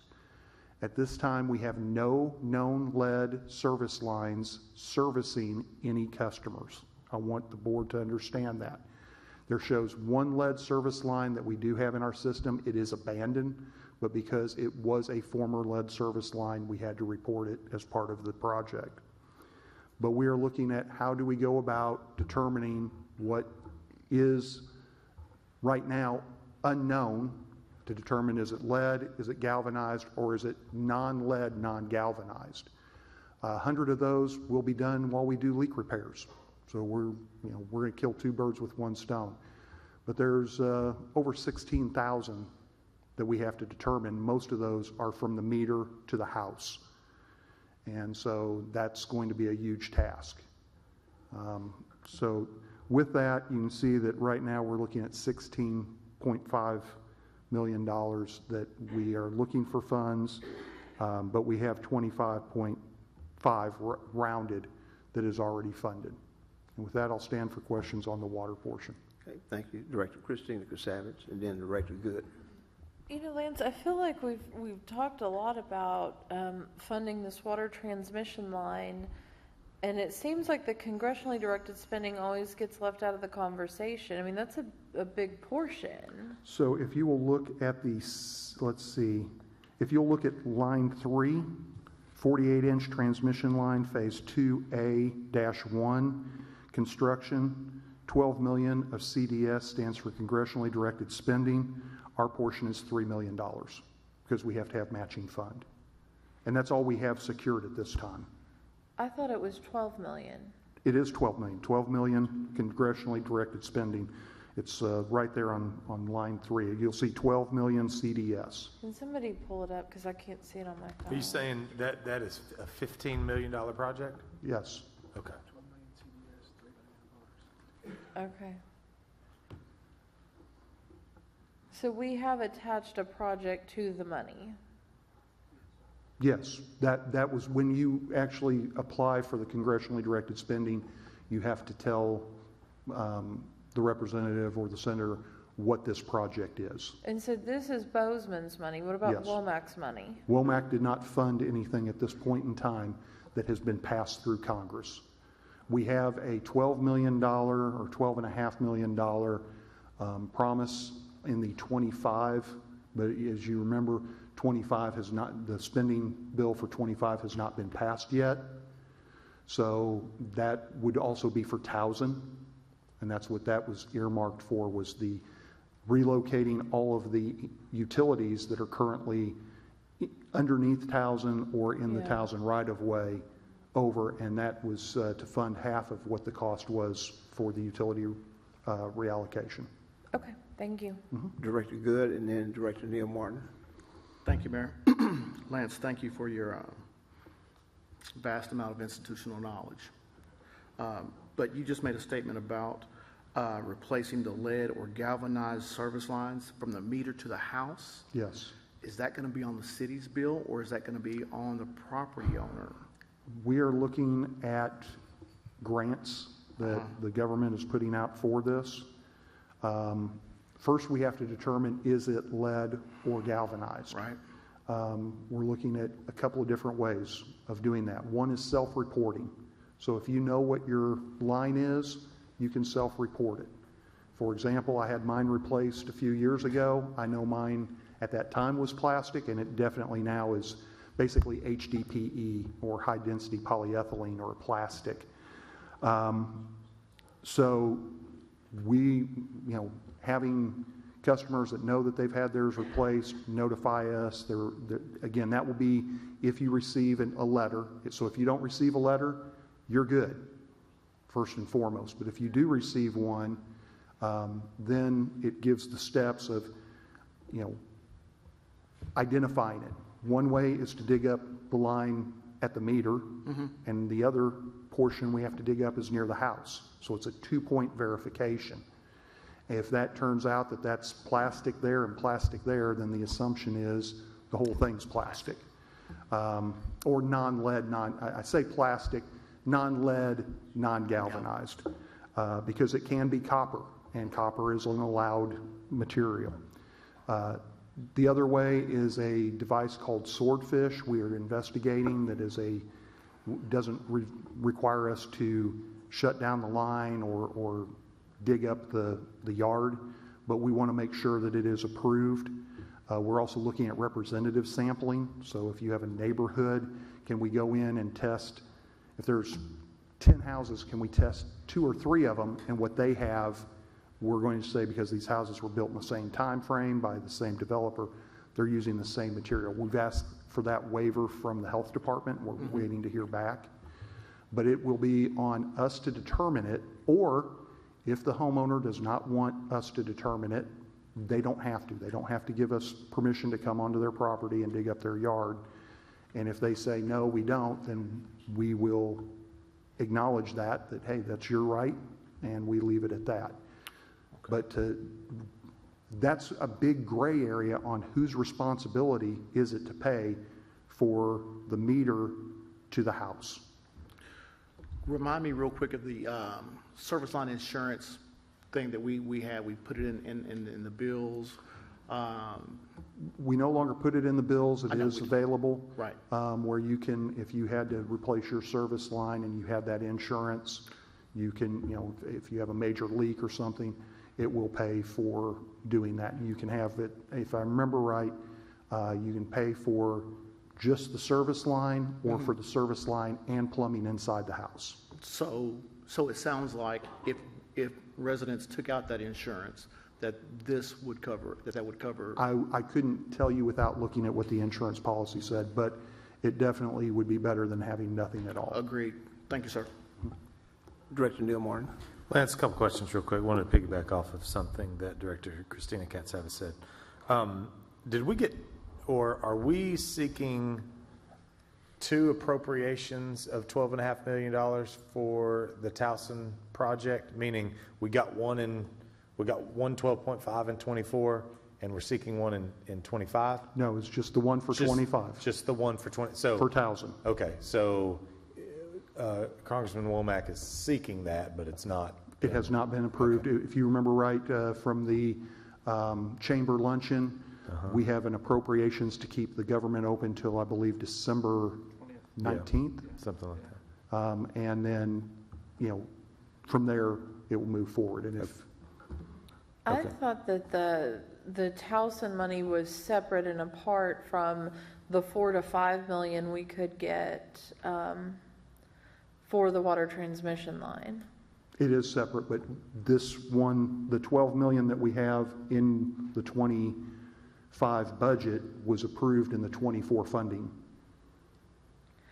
But, I mean, I remember him talking about it last year. Did we just never attach a project to that? We did not get anything from him last year. This isn't congressionally directed spending. This is part of the transportation bill that he's putting forward.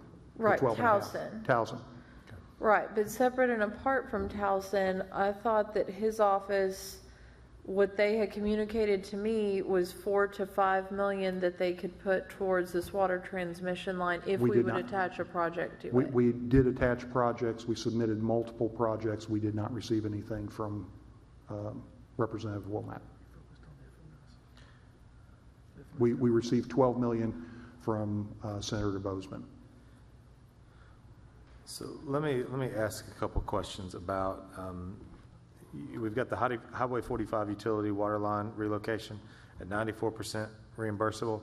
Explain to me how that reimbursement works, because 94% of that 16 million is just a little under 15 million, which, you know, one of the unfunded projects in 25 is reimbursable, but it would look like the reimbursements would cover what you've identified as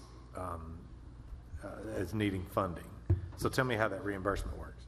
So when the project is done, we submit all the paperwork that the project is completed, that we've made our final payment, and then they reimburse us. The reason this is a 94% reimbursable for Highway 45 is because, if you'll remember right, we upsized the very end of the water pipe so that we could convey more water through there to help with some of the pressure issues that we had at the end of 45 going out towards Howard Hill. And because that is an improvement, they actually bid that out as if it was a direct replacement and then with the improvement size pipe, and the difference ended up being 6%. So that's why it's a 94. So how long would that water line relocation take? How much? Because I'm trying to think. Is it possible that we can do that project and get reimbursed and then it roll over to? So what we've asked is if they would hold the reimbursement and kind of credit it towards that 12 million instead of paying it directly back. That kind of the reimbursement funds that they have off to the side would go to the 12 million, and at the end we do a true up. You say the 12 million for the 48-inch phase. Oh, okay. All right. Yeah. All right. So in reality, are this $16.5 million, is that truly unfunded when in fact we're going to get reimbursement funds that are going to help fund some of that? We need to move forward on these projects in the beginning of 25. So I do not have the money in 25. So what you're saying is you need the cash. Yes, to be fund able those projects. to do the project. Okay.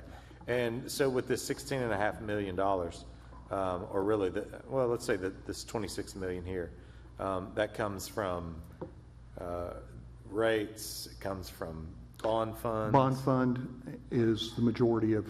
Yeah, in fact, I would say 95 to 98% of it was from bond fund, from the 2018 bond that was already allocated for funding. Okay. And that's the one that we were at 108% of bond covenant, 108%. Yes. Okay. Okay, that's all I've got right now. Director LaVon Morton. Okay, just to be clear, so what we'd be doing, asking the state to do is say, okay, we want you to pay for the bridge construction, 12 million, and just use the money that you would owe us for the Highway 45 funding, effectively doing us a favor on the timing, right? Yes. Okay. So, so you'd say most all this money for the 25 million is coming out of the bond fund? Yes. How much other money do we have? You know, I know the consent decree sales tax is still there, and we've allocate a good bit of that to construction. What other funds do you have, if any, in the utility department? So what we have left to utilize is a little bit of cash that was transferred over in the past to our, what we call our 6505, which is our capital improvement plan. And I believe we're sitting roughly at $1 million, or well, actually it's less than $1 million to fund projects. And that's all? That's it. Okay, not surprised. The city of Springdale received from the state of Arkansas, and I've said this before, $25 million to help them fund a water line from Beaver Lake to Springdale. I would like the city to form a committee to work with internally and develop a plan to go to the state of Arkansas and ask them for some money to help us with this water line that would eventually be presented to the board, and maybe we would end up working with a board member or maybe two who would go to Little Rock, but maybe only one, go to Little Rock and meet with them and try to figure out what do we need to do to get some help on our $500 million when the Springdale project was much smaller than that.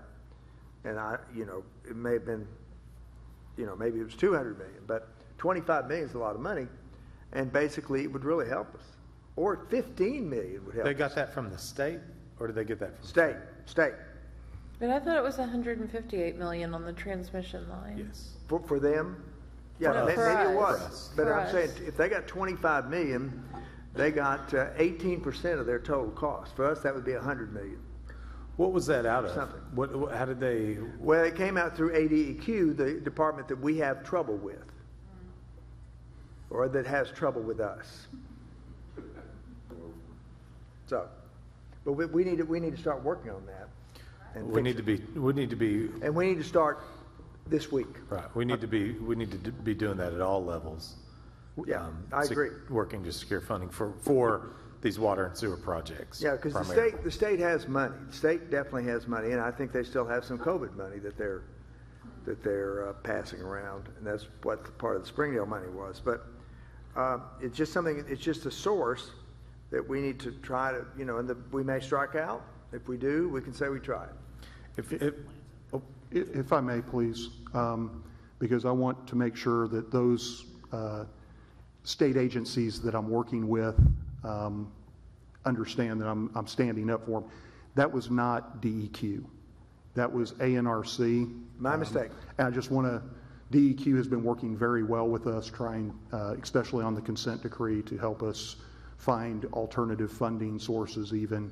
So I just want to set the record straight. DEQ, Division of Environmental Quality, which is part of the Department of Energy and Environment, does not have money to give out.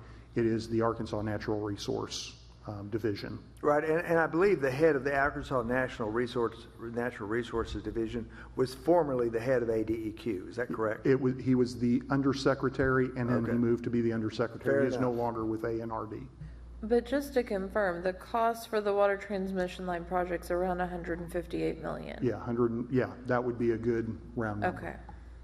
And that's our cost? That is construction, environmental, yeah. Okay. And we've contributed how much to that so far? I would have to go back and look. I will tell you that you asked a question the other night, and I did not have numbers. Phase 1, and these are approximate, so give or take. Phase 1, which was completed, was 6 miles. Phase 2 is 12 miles. Phase 3 is 10 miles. Phase 4 is around 2 miles. And Phase 5 is 4 miles. So it looks like 1, 2, and 3 are our most costly phases? 2, 3, and 4 are going to be, because 4 you're going underneath the river and possibly on the bridge. So when you're boring under a river with the casing and the permitting that you have to do, you actually are laying 2 lines when you bore under a river. You're putting a casing that holds the pipe that holds the water inside. And the reason being is it's a redundancy because you don't want to have that pipe blow out. That casing will protect the river from creating a sinkhole in the river and having barge traffic damage. Okay, I guess I thought we were going. We have, right now what's proposed is one over the river on the bridge, one under the river in a casing, because that way you have you have redundancy. Okay. So if a bridge, heaven forbid, were to collapse, you still have water going underneath. Okay. If you have an earthquake and the bridge is still standing, because they make those for that, but there's a problem where the fault lines are underneath the river and it causes that one, you still have water going through. And we don't have that today. We do have that today. We do have have- one on the bottom of Midland Bridge and one that goes underneath the river just west of Midland Bridge. Are they both 30 100-year-old? They are in there, I would believe they were put in the 50s, late 50s, early 60s. Is the one that's under the river right now, could that not be the redundancy? I mean, do we, It would not act as a redundancy to the other side of the, so you're looking at bringing it in. It is a redundancy, but it's not enough to supply the entire city as we grow. It's just, because that's what's supplying the city right now is what's underneath the Midland Bridge and what's underneath the. but if we're adding a 36-inch across the new bridge, that's not enough? That would, why have a 48 if you're going to draw it down to a 36 and then bring it back to a 48? So two 36s equal the volume and flow capacity of a 48. I know it doesn't sound right math-wise, but Mr. Settle will confirm that through engineering. So that 48 comes down, splits. Yes. Under the bridge, over the bridge. Yep. And then comes back together. Yes. Okay. You've got it. Okay. Just at the bridge, only at the bridge. Yeah, only at the bridge is the only place the 48 splits. Okay, thank you. If I may, Mr. Mayor, I'm going to go get my throat's a little dry. I'm sorry. Okay. Director LaVon Martin, Did you write down the miles, Neil, for these? Yes, I did. Okay. Phase 1, 6 miles. Phase 2, 12 miles. Phase 3, 10 miles. Phase 4, 2 miles. And Phase 5, 4 miles. Okay, good. That was really my question. Yeah. I do have a comment, though, if I'm recognized. yes, you are. Yeah, this is the kind of thing that we could spend 3 hours on. Yeah. Just learning about what needs to be done. Mm-hmm. And that's what I think the value of the utility commission would be. Not be in the middle of what already is going to be a 3-hour study session, because every question that I hear, 2 questions come into my head that need to be answered. Right. And there's an overall question that the experts, the outside experts, would weigh in on, is if it takes 5 years to build this and we need more pressure faster than 5 years, what would they do? What would an expert on this do? Now, I don't know the answer on this. I don't know the answer. I'm a CPA. I'm not a water engineer. But anyway, that's what the committee would do, and we'd study all this, and we'd know a lot more about it, and be able to make good decisions. Because we raise water rates, and we're going to talk about that in a little bit. But that's all I have for the moment. Thank you. Any other questions for Lance on this item? What's the wishes of the board? Would you like to take a 10-minute recess? Yes. Well, if we're going to be another hour or two, we need to. We'll probably be here another 2 hours. Yeah, bet on it. Really? Yes. Yep. 2 hours? Yeah, I have a lot of questions, George. I know you do. Yeah, I'm good with that. Let's take 10 minutes. All right, 10-minute break.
the study session.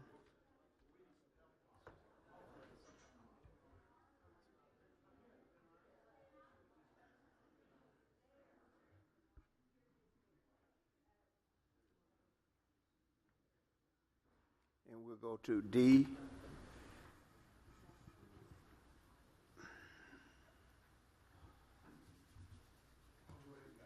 In D, we're looking at the non-CD wastewater. I have two items there that are funded. One is the sewer portion of the 45 relocation. The other is the continuing portion of trying to come into compliance at Mazard. Mazard, we will have to have funds in 2026 for design and construction of the new aeration basin. If you go to page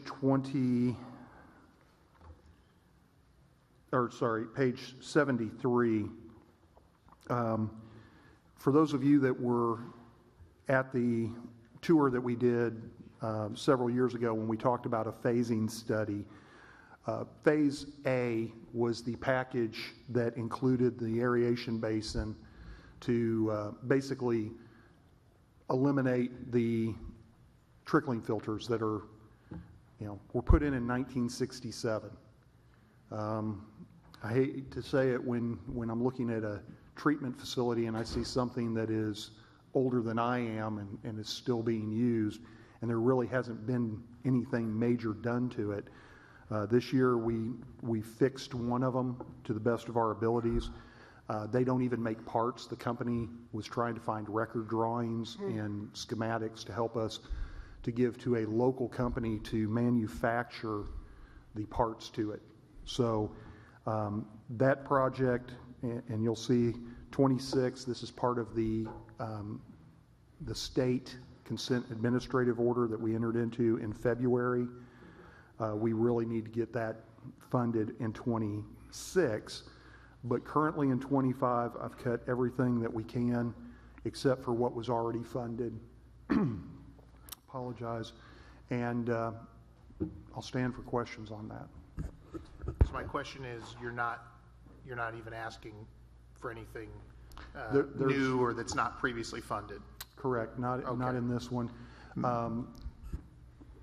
When we get to the next item, I will kind of share an idea on how to fund consent decree projects up front, as well as some much needed items in this one. Thank you. I would just ask my colleagues, since Lance is not even requesting any funding beyond what's already been allocated for 2D, can we move on to 2E?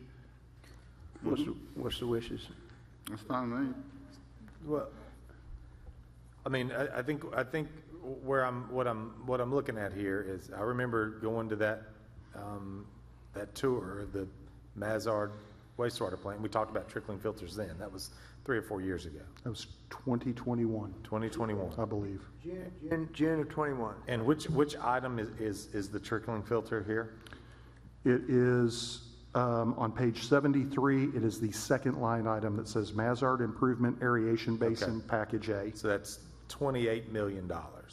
Yes. That's design and construction included. Okay. The upsizing of the plant, you'll notice I've included down further where we do package D before we do C or B, and I'll explain B in a minute. But D is actually some maintenance, some capital maintenance and replacement. When we get to C and E, we are upsizing the capacity for treatment, and that actually has certain milestones that we hit. If you remember right, we said this would happen when we hit this type of flow. Like the last one, package E, that's when we start bringing all the flow from Chaffee Crossing. We complete those 2 pump stations that we need to get what's currently going to Barling to come to the Mazard plant. That's when that one would be put under construction. So, but these are things you're talking about wanting to allocate funding for in 2026 at the soonest? The only one in 2026 that is in that group, other than some some minor items, is the package A, and that is for the consent administrative order that we will need to comply with. And if you'll remember right, that consent administrative order was where the Division of Environmental Quality entered into a consent administrative order and applied a penalty and then said, we're going to hold the penalty so that you can use those funds towards building and coming into compliance. So we're not paying Little Rock, we're reinvesting those into compliance. And is this part of an overall, well, let me back up. Have we, for this whole $200 million here, and for wastewater plant operations,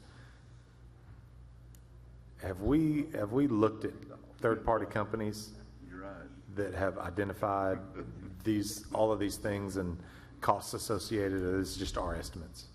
This is done by a third party that actually worked with a construction contractor, and we would be looking at doing this under construction management at risk to save money. If you remember right, we did that with the 2 pump stations that were destroyed during the flood. That came in much cheaper than what the original estimate was and quicker. Okay, thank you, Lance. Okay, so would you like to go to the next item? Yeah, I'm good. Okay, Lance, we'll go to consent decree. The consent decree, and this is kind of probably a more familiar layout of what you're used to seeing on here. If you'll notice, there is the first 5 items are funded already. With the exception, I had 6 items. Number 7 is still waiting. That will be coming back to the board, and I have the engineer estimate in there as opposed to what the bid was, and that will be discussed on the 4th of November. The other items that we have not funded yet, but those would be come out of the sales and use tax, that the dedicated 5/8%. All of these are funded either through bond, through refunds from FEMA, and the like. The thing that I'm looking at is, if you remember right, in the red line edition, we said we would do a certain number of linear feet and a certain number of manholes a year. And looking at it, I feel that that's really something we need to kind of commit to. But we will not have the funds every year if we just use the 5/8% sales tax. I know that many of you remember looking at an allocation of the streets and drainage tax and using that to bond, and that would give us some funding. That's what I used for planning this out. And in addition to that, that could also, and this would be verbiage that would have to be set up properly for the Mazard plant and for Sunnymead, because we're going to try to get a permit to direct discharge from Sunnymead. We're already treating it once, and then we send it back to Mazard. We'd like to treat it on an interim basis. This would only be during wet weather events, and discharge it to take some of the pressure off the line and reduce the amount of sanitary sewer overflows. So this funding plan is based on what we've shown the state, and I believe DOJ and EPA to move the projects forward. I also have listened to what the board said, and I'm not going to call out one board member because I think all of you have said it. We need to look at reducing the amount of SSOs to the greatest extent possible. If you will look on the last page of the CIP, we have are basically the wet weather projects, and the third from the bottom says Mazard wastewater pump station and wet weather treatment design construction package B. This was part of the master plan, and that's about $99 million. That will reduce our largest, that will eliminate our largest wet weather SSO in the city, which this year we've had, sorry, I had some notes here. This year we've had 4.26 million gallons that were discharged in SSOs. Over half of that is from the fact that we need to upsize the Mazard Wastewater Facility. The other one is being taken care of at the Kelly Ball Fields. So to that end, that's where we're at with that. So I did structure this, number one, to meet the criteria of the red line and also to reduce the number of SSOs going forward. Okay, I think we have a couple of questions. We'll start with Director Rigo and then Director Von Morton. Thanks. So you have put in front of us for next year 32.9, almost $33 million in consent decree projects that are already funded, and then an additional 23.5 million that are not yet funded but will utilize revenues from the 5/8% sales and use tax and bond proceeds moving forward in the future. So we're targeting, if all goes according to plan, and of course these are plans and projections, but we're targeting somewhere in the vicinity of $55 million, $56.492 million in spending towards the consent decree on consent decree projects next year. Is that accurate? That is accurate. And would that represent amongst, if not the very most we've spent in a year? In 1 year, yes. Okay, thank you. Okay, thank you. Director Von Morton. Okay, so, you know, and I would concede that perhaps my memory's faulty, but when we did the tour in June of 21, we had the presentation from Garver. Yeah, the number that stuck in my mind for the treatment, for fixing those plants was $24 million. That was just the aeration basin. That was just the aeration basin. In so 21. You're talking about fixing pipes in the ground too, right? There would be some repiping, but for the most part, that was just one aeration basin that would allow us to no longer rely on the trickling filters that are failing. So we were just replacing what's already there, not upsizing it. Correct. What you've got here is the upsizing. Correct. Right? Okay, I understand. But yeah, 100 million, that shocked me a little bit when I saw it. Okay, so, but in each year, we will have approximately $20 million of sales tax that would go toward these fundings, but we're definitely have a huge shortfall in all the years. And, you know, we've worked on a funding plan, which has been, you know, passed around at least internally in the city. You know, I don't really know where that stands, although I think our deal is with justices, if we approve the 10 years, we'll present it to them within 30 or 60 days. I don't remember which, but that's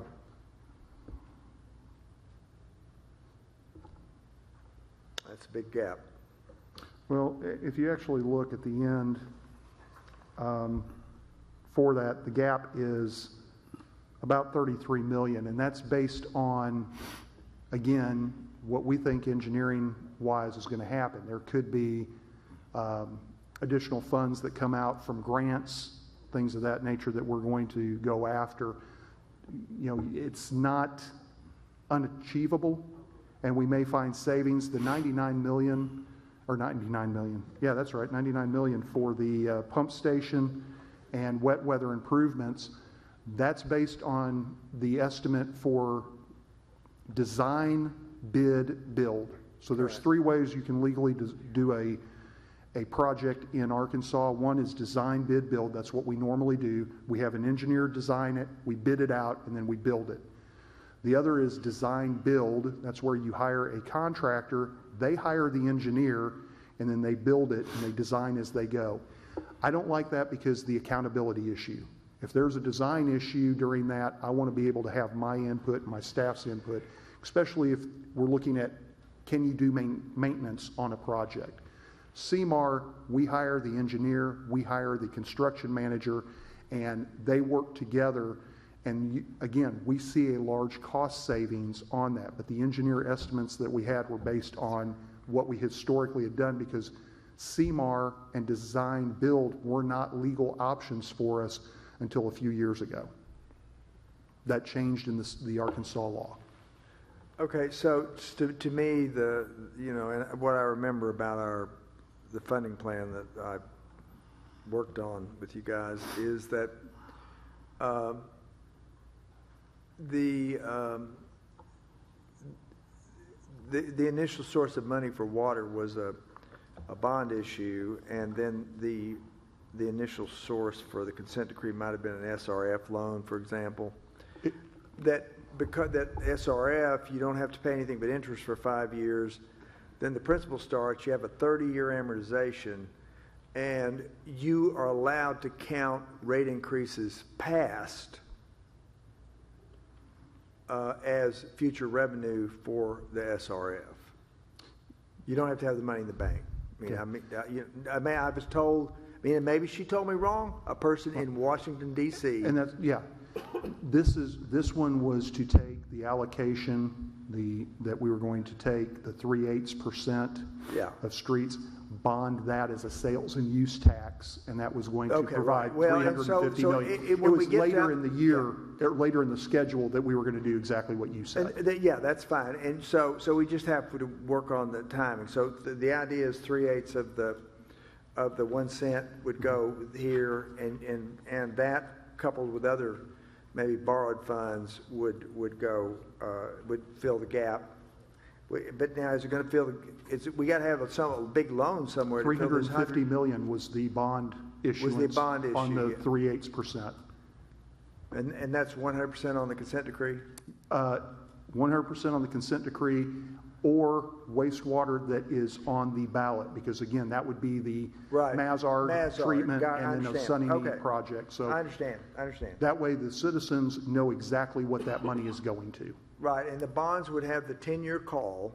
So if we do better than we think, and the water revenue comes in, the wastewater revenue comes in, we can call those bonds, pay them off, save that interest. That's the idea. And then there have been some issues recently I've seen. 4.5%, 30 years. Did we check into the WIFIA loans? Pardon me? The WIFIA loans that they talked about? Yeah, I should have said WIFIA instead of SRF, because WIFIA is the people I talk to. The SRF are state funds. WIFIA is the federal, so you're right. So, okay, that's all I had on this. Just a quick comment. This is a rational approach to what we've got. I would say. And, we have the advantage of, if the sales tax comes in higher, we can do more construction, but we have enough money to do a serious amount of work, and hopefully that this would be something that would make justice feel like we're serious about it. But, I'd say, my feeling is we ought to pass that rate increase thing before we hear back from them on the 10 years, and just so they would know we can pass it dependent on the 10 years. I know it'll never pass more than 5-2. There are 2 directors that will always vote against it. But I think that if we passed it and they knew that would speed up their approval of the 10 years. Because if we don't get to 10 years, this is supposed to be finished in 26. Is that right? 26. January 2nd, 2027. So for all intents and purposes, December 31st, 2026. Right. So just bear that in mind as we consider this. But again, it would be dependent on the 10 years, though. So if they didn't approve the 10 years, it would be void. The rate increase would be void. And this is what we have in that plan that we looked at. But I think that would help push them toward the 10 years. And if we don't get to 10 years, I don't know what the plan is. Bottom line is there is no plan. And for the 2 directors who always vote no on increases all the way back before 2011, I'd like to hear their plan. I don't know how we can talk about another rate increase when we don't really know what we're generating from the one we just did. Do we have numbers on that? That would be sewer rate, the 3.5% sewer rate, I believe. Yeah, we're talking about the sewer rate. Sewer rate's 3.5% every year up through the end of the current sales tax, which was 8 years past 23. Yeah. And then it goes to a higher rate.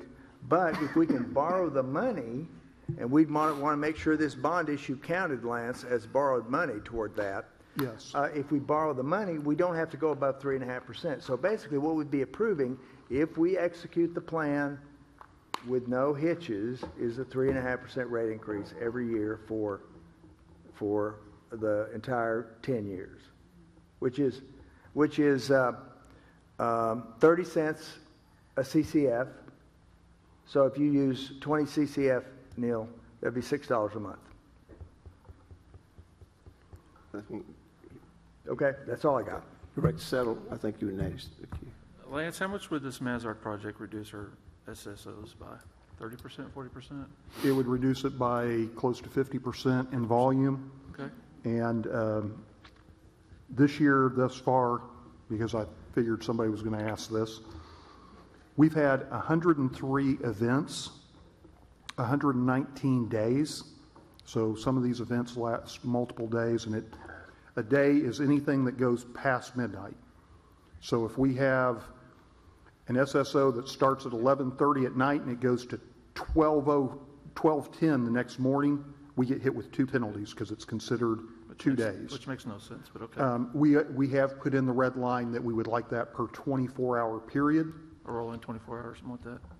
Because that we feel would be equitable. 81 of those are dry weather, and 22 this year have been wet weather. This has been a dry year for us. The majority of our wet weather SSOs came in the month of February, March, and May. Okay. So that's those three. The wet weather is what you're focusing on. That's yeah. Because the dry weather could be, I mean, this is my whole issue with this whole CD is that somebody has something that in Fianna Hills that pops up in their yard, somehow that's magically going to get to the Waters of the United States rule, and here we are having to deal with dry weather instead of wet weather.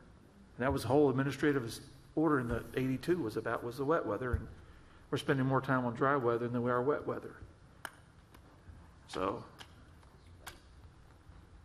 my apologies for not having my computer with me, but I did want to give you, to help you make your point.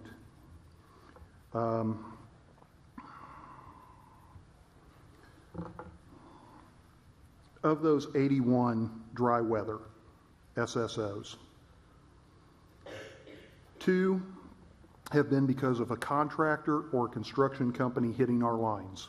Okay. We are now seeking damages in the amount of what that SSO penalty would be from those construction contractors.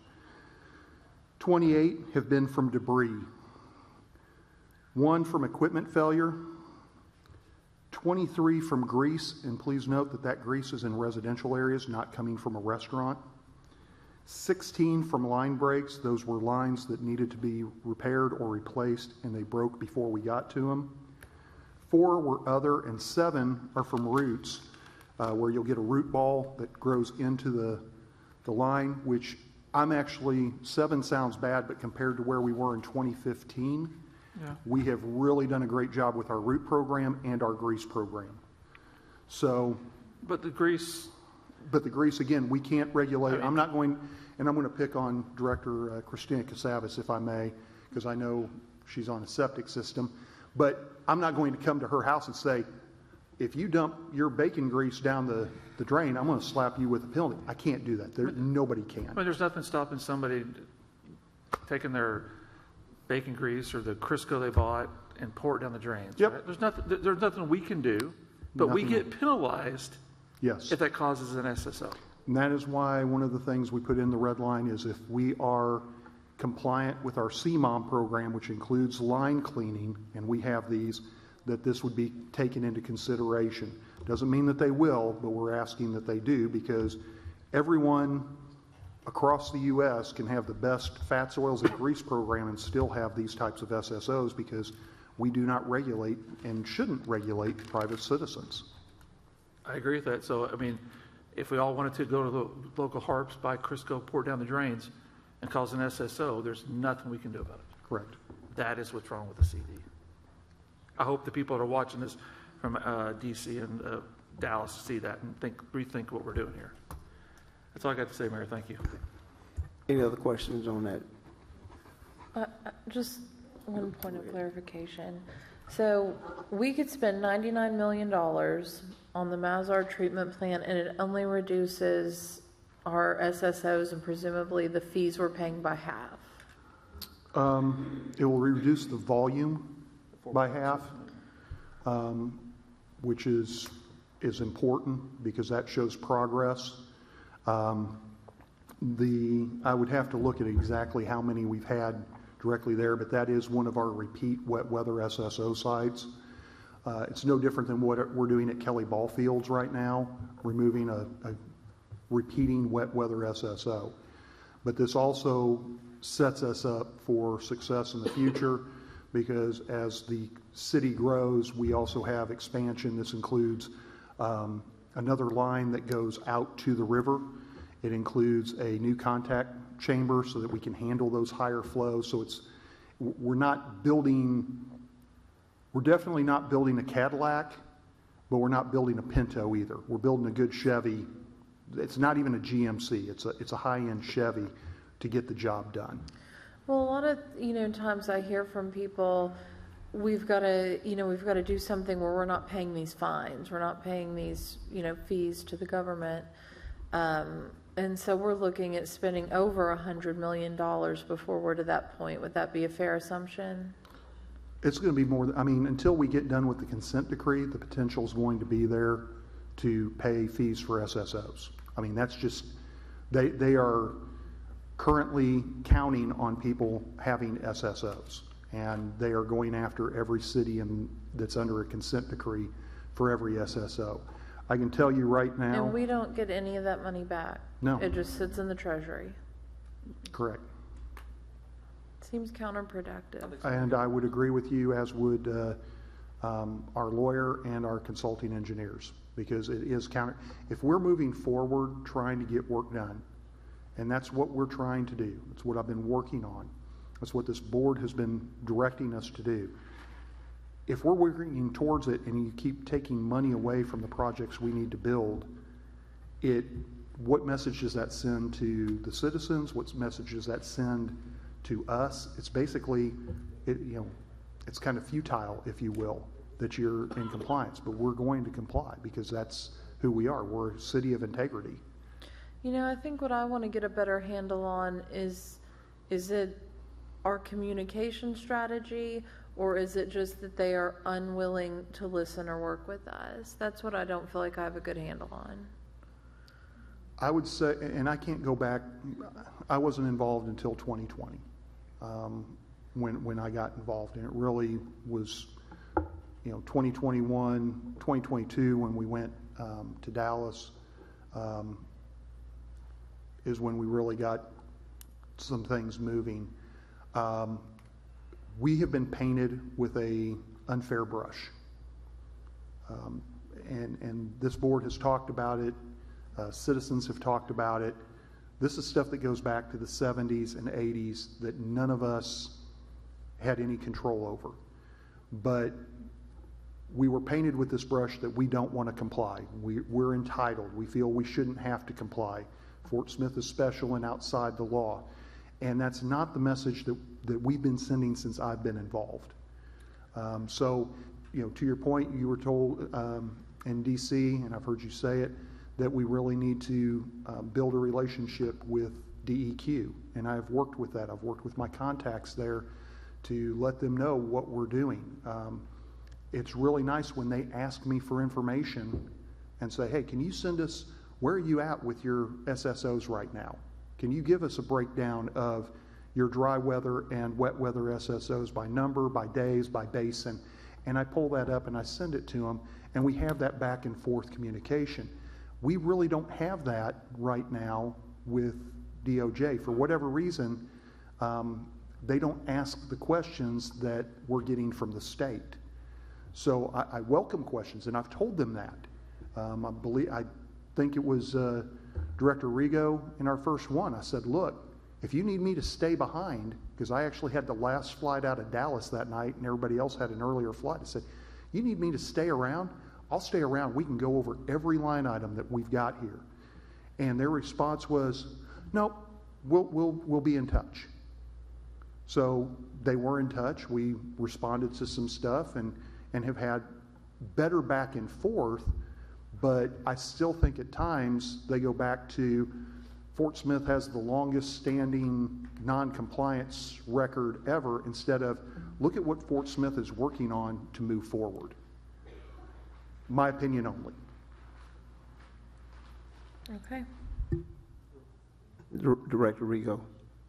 I would just say briefly, because it's not directly germane to the discussion tonight and for the CIP in the next immediate year, but I mean, not just for SSO tallies and counts and statistics, but I mean, at some point in the not terribly distant future, we're going to have to face the prospect of repairing and upgrading the Mazard wastewater treatment facility simply because, you know, it was built before the moon landing. So, I mean, it's going to have to be refurbished and cared for and upgraded at some point as good stewards of our water and wastewater system, regardless of the statistical output that it provides when it comes to fines and things as it relates to the consent decree. Thank you. Director Settle. Lance?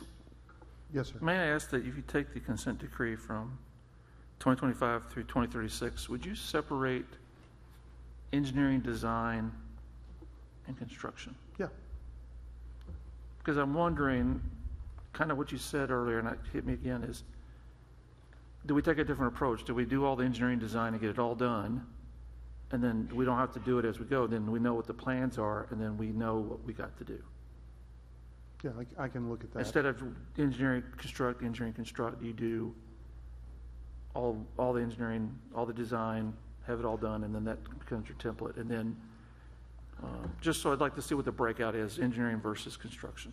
Yeah, that should not be a problem. Okay. I've got that. If you look on the first page, and I know that you have a letter size that's due to the constraints of the packet software. Yeah.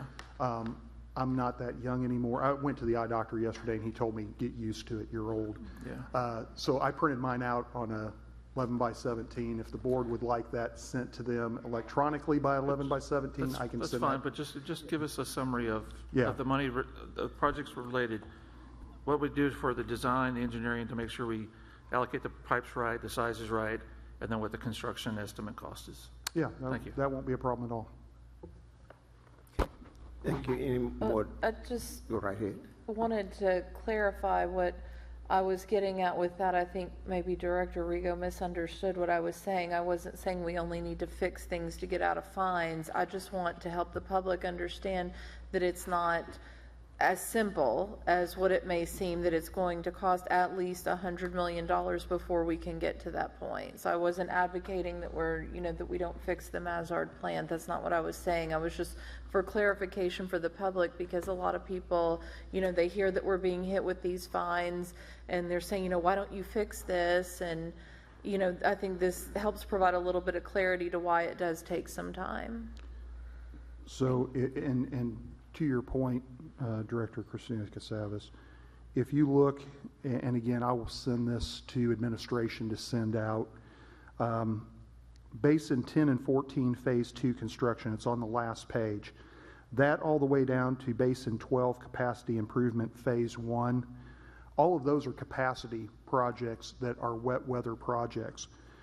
Everything above that is either Basin 12, some pump stations that need to be remodeled, or requirements of the consent decree for reports. So, $99 million takes care of the wet weather issue that we have associated with the Mazard pump station and Mazard treatment plant. There's also $25 million for Phase 2 of Basin 10 and 14, which is in between Phase 1 and the Kelly ball fields that we're fixing right now. So there are other projects that on wet weather events we will have to complete.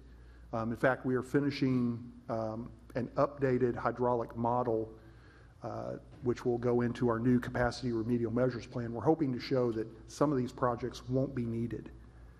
But again, it's a process we have to go through. It's very time consuming, very complicated.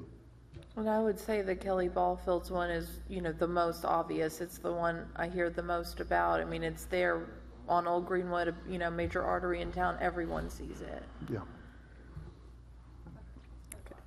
Okay, thank you. Any other questions or comments on that item? I do. Regarding the capital improvement project programs, we had 5 of them presented to the board on October the 15th, and we've had 5 more this evening. I need to ask the board to advance all 10 of those CIP Should we have programs. a discussion on our budget before we approve those? That's my question to the board. Should we have a budget discussion before we put those for approval? I mean, if we approve those in the budget discussion, does it change it or not? I'm looking at the board for some Yeah, guidance here. I would favor that. Yeah, I would too. I would offer that it's a preliminary approval because it all rolls into the budget. I get that, But in order for us to move ahead with the CIPs and have an idea of what the budget's going to include, I think we should have an action from the board to move that forward. I think you put the preliminaries, which you proposed in here today, into the budget discussions on the 22nd, and then that will dictate what we approve or not approve. That's my. Right, and I think we're saying the same thing, but I think I don't want to have a vote staff is asking. I don't want to have a vote before we have the budget discussion. If you're asking me, that's what I'm asking the board, is should we just put these into the budget discussion? Yes, I would agree with that. I'm in agreement. Fine with me. I mean, isn't that how we always do it? We usually approve them. We typically approve them and advance them to where we approve the CIPs and then we put the CIPs into the budget discussion. If I may, if I remember right, Mr. Dingman, it's done by resolution too, whereas the budget, which encompasses everything, is done by ordinance. That's correct. So this would be a resolution accepting what the departments had submitted, but it's not a binding as much as an ordinance would be when the entire budget is approved. Correct. So we approve plans and then talk about how to fund them? I mean, that seems backwards to me. I mean, are we not going through like we did last year, line item by line item, and saying, this needs to come out, or? That's usually the O&M budget. We will do that with the operating budget, yes, on the 22nd. The CIPs are usually, by and large, identified and put forth by that point, and then discussed with the overall budget. I felt like last year with the water and sewer, it felt kind of rushed to me. The process, I wasn't happy with the process last year. And if I may, But last year we had it broken up into like 2-hour evening meetings, and every time we would get rushed up to the end, and I agree with you. So having the whole day kind of gives you a little more flexibility. So, which we've done. I mean, last year was the first time I remember we did it in this 2-hour increment things. Most of those times we do There a was whole day, extenuating right? circumstances last year. We intended to do it all day, but it didn't work out that way. Okay, so last year was the only time we've done it that way. Well, in recent times, I mean, we used to do it with 2-hour meetings, but it's grown. Yeah, I'm not surprised. Right, and then we moved it to a day-long process. And it Based on worked where really we well. are, I'm not surprised. Yes. Do we want to advance this on the recommendation of the administration? I would say yes, because we're not passing the CIPs. We're voting to move this forward so we can then vote on the budget. Yeah, we're just putting it on the agenda, basically, right? Yes. Okay, I'm okay with that. Okay. So I'll second Andres. Okay, thank you. Okay, with that, we will go to number 3. Item number 3 is discussion regarding water rates. This item was placed on this agenda at the last board meeting for further discussion of the impacts of the recent water rate increase. I'll ask Lance to start this discussion. In the memo that I sent, or was in the packet, we went, it kind of on page 79 showed the breakdown of the number of accounts, and these are residential accounts, by the usage of CCF. And then on page 80, one of the things that I did, because we had heard about how many people's bills had gone up so much, I asked my analytics team to take the August bill by each account and the September bill by each account. So August had the usage and the rate associated before rates went up. September had the August usage with rates going up. So there may be some variation because there may be less water used in September than August, which is what we normally see, and break out what the bill difference was. And this included the not just the base fee and the volumetric fee, but also added in the 40-cent mandatory health department safe drinking water fee and associated taxes, and break that out by number of accounts and dollar amounts. And that table is there. I really didn't know, it was going to be a discussion. I know that we are working with our consultants to bring something on the 12th that deals with not just irrigation but all rates for you, but I didn't know what you wanted to discuss. So that was the information I provided, and if there's anything else, I hate to say it, but discuss. Do we want to wait until he gets that information? Do we want to just have? No, I have some comments now. Okay. Director Christina Casavage. One thing I don't feel like was made clear to everyone was the sales tax, how much that was going up. And, when they had those charts outside, did that include? Yes, ma'am. That included sales tax on it. Because it seems like when I've talked to people, it's the sales tax is a big chunk. It's standard sales tax for Fort Smith, and all of those posters had. So what was originally proposed on those were just the dollar amount. I took it upon myself to add the 40-cent health department fee so that people would see exactly what that dollar amount was. In addition to that, when we did the slideshow during the different presentations, I went all the way up to 20 CCF. So if you had an average use of 20 CCF, your bill goes up $44.98, and that was put out there as well. So, and that is with the sales tax included. Yeah, but then when you get into, people that are watering and the irrigation rates, and then you've got someone, that's using 50 or 100 CCF, I mean, that's a huge, what was it? Like 90% of people were supposed to be 7 CCF or less, and I haven't met one person, even people that are single living alone, that are, under 9 or 10. Okay, I've met one.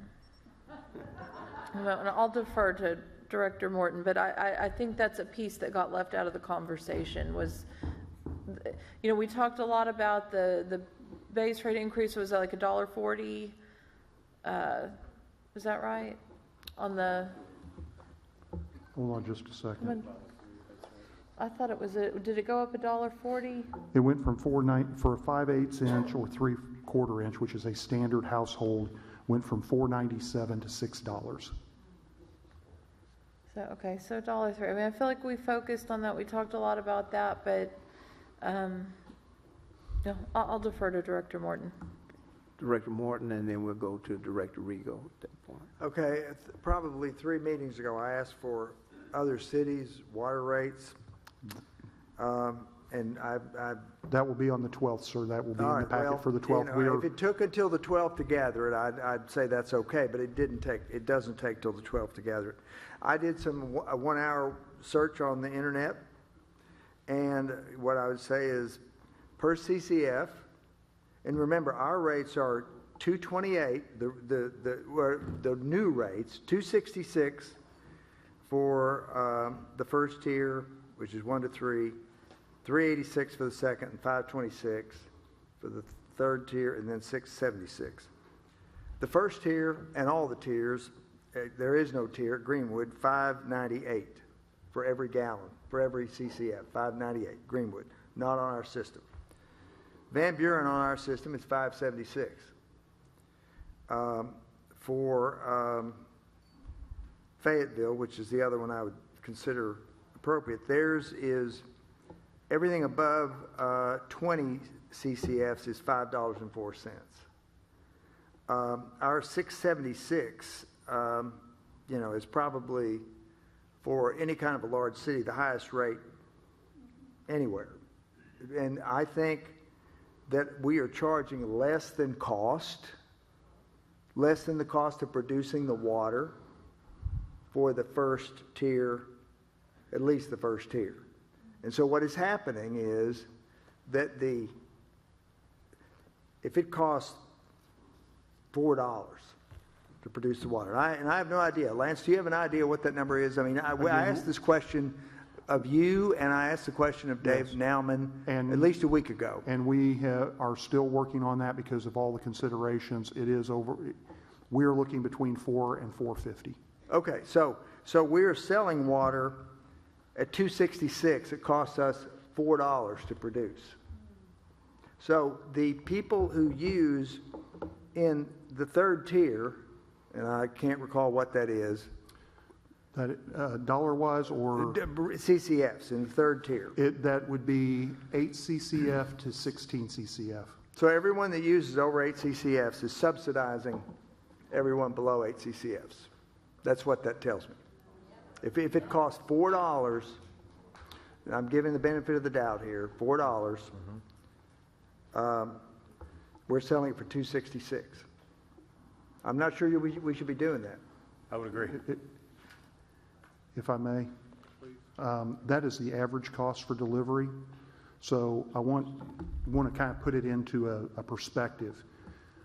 During the summer months, when we have a higher demand on the system due to irrigation, due to people utilizing their normal water, their house account for irrigating, we run pumps. So if you look at the average cost, yes, but if you look at a peak cost, that's where you start seeing those that use more pay more because they're actually incurring more costs. So maybe they should pay more. I think they are paying more if they're paying $5.26. But it's much like the peak hours on electric, except it goes.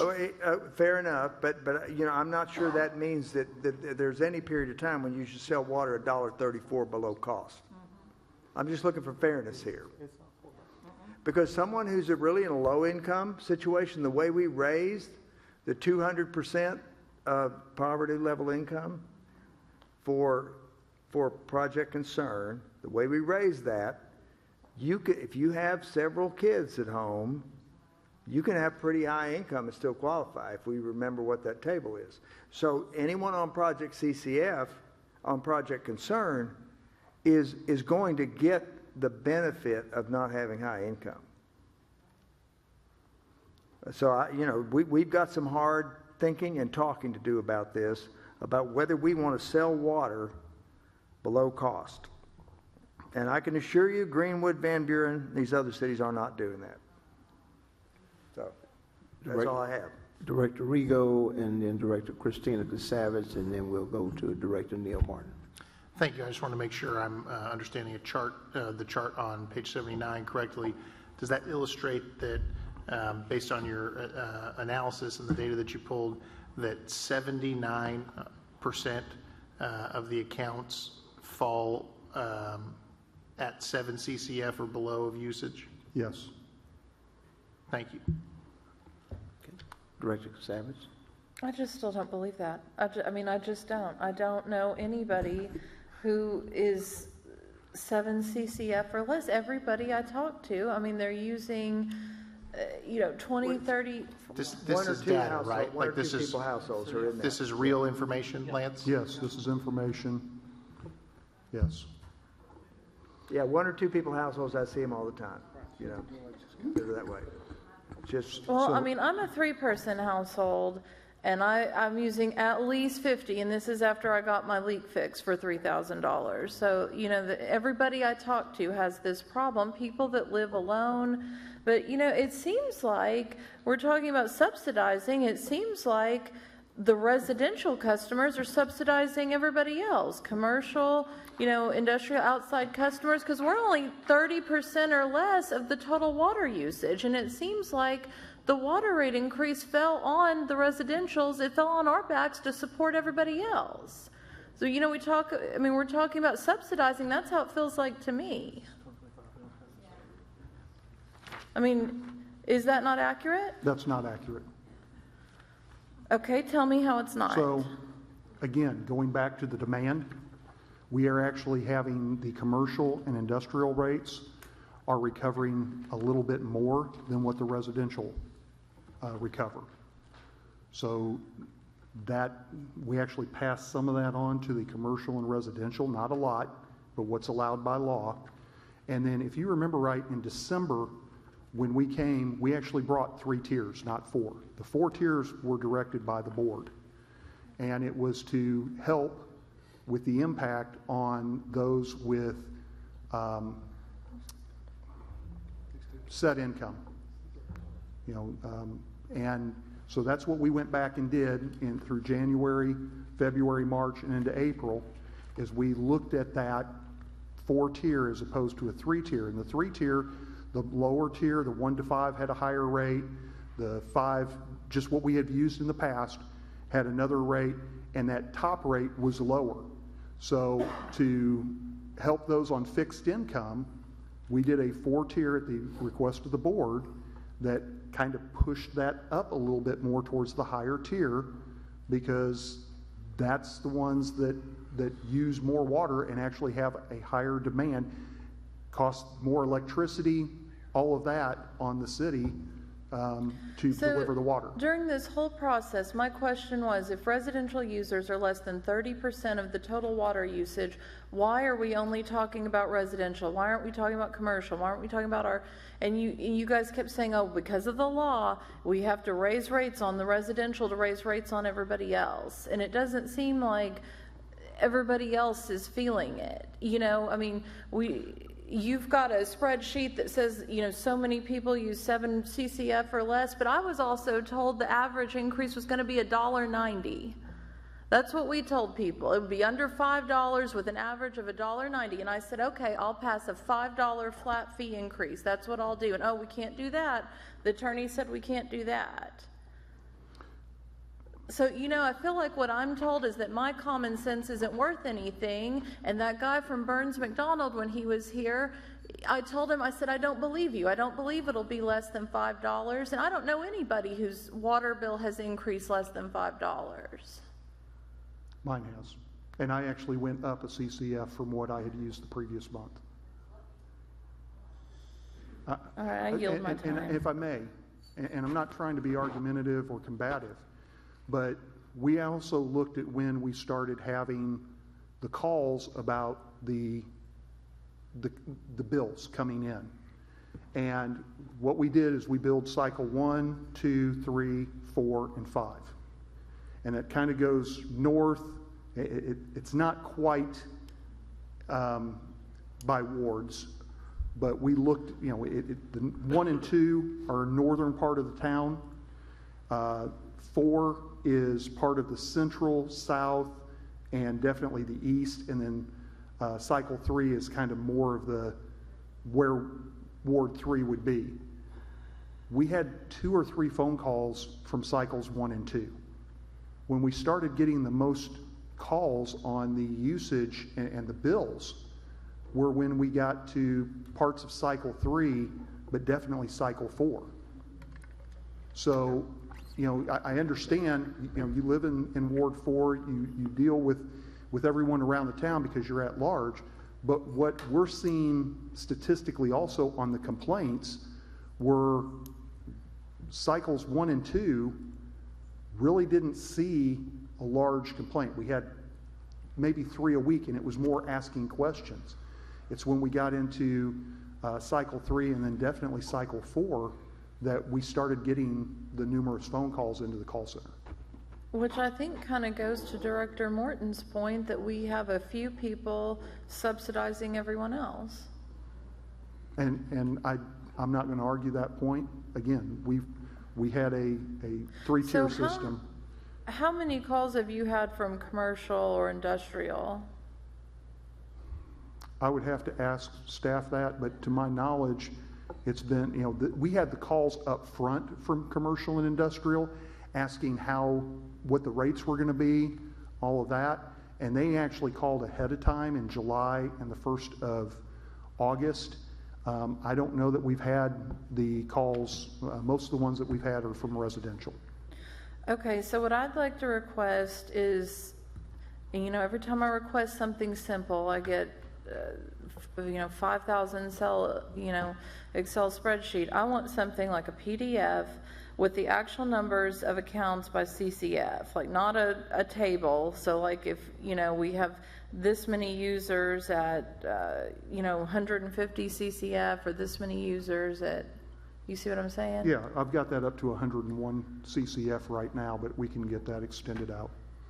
Just something simple. It's that I don't need my reading glasses or a specialized printer to print out on 17-inch paper. I'll do it for 1 month because otherwise, to do it for a long period, but we have that. I can get that for you.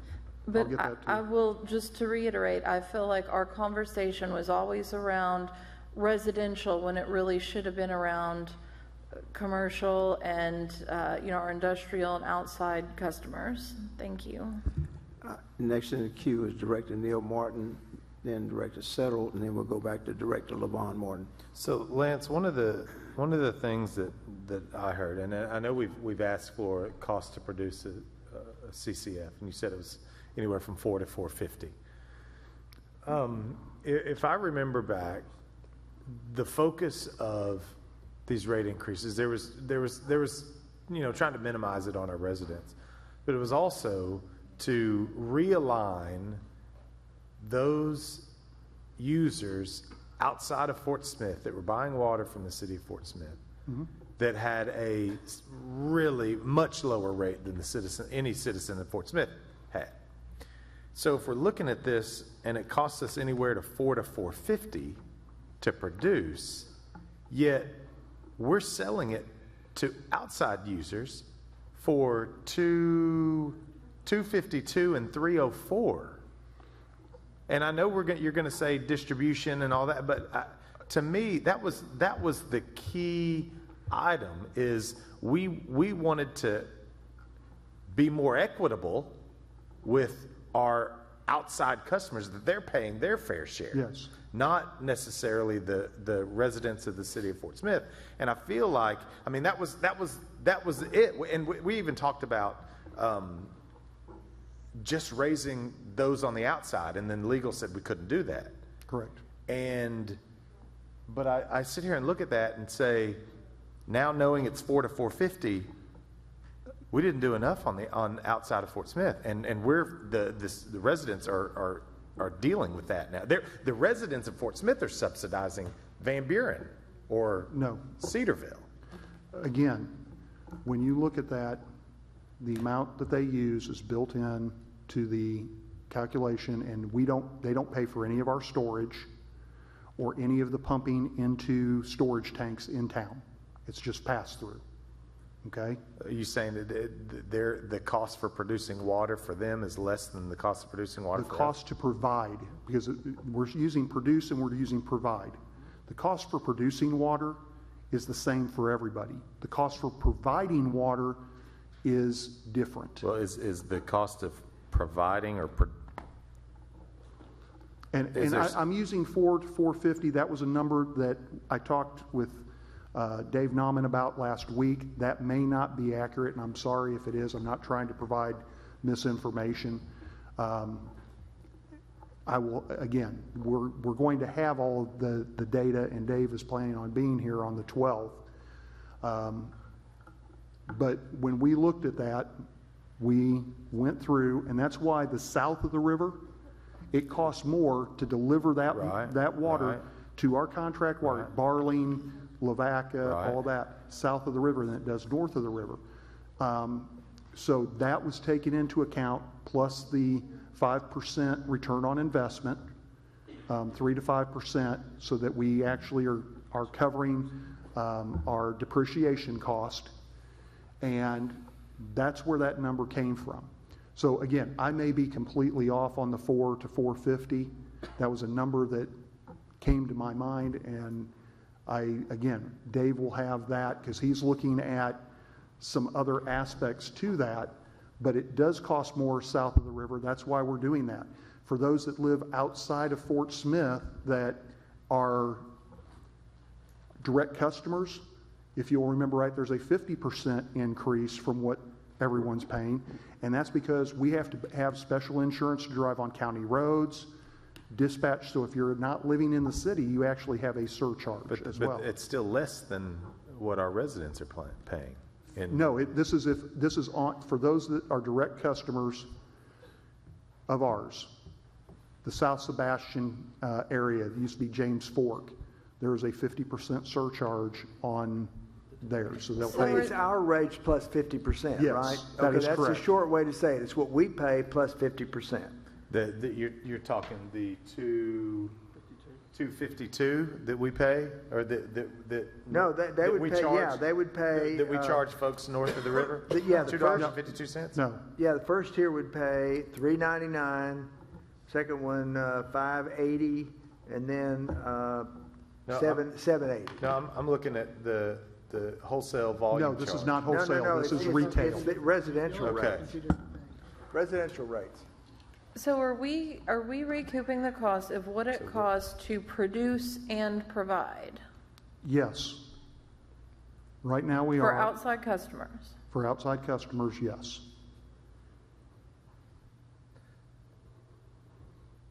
Plus a % return on investment.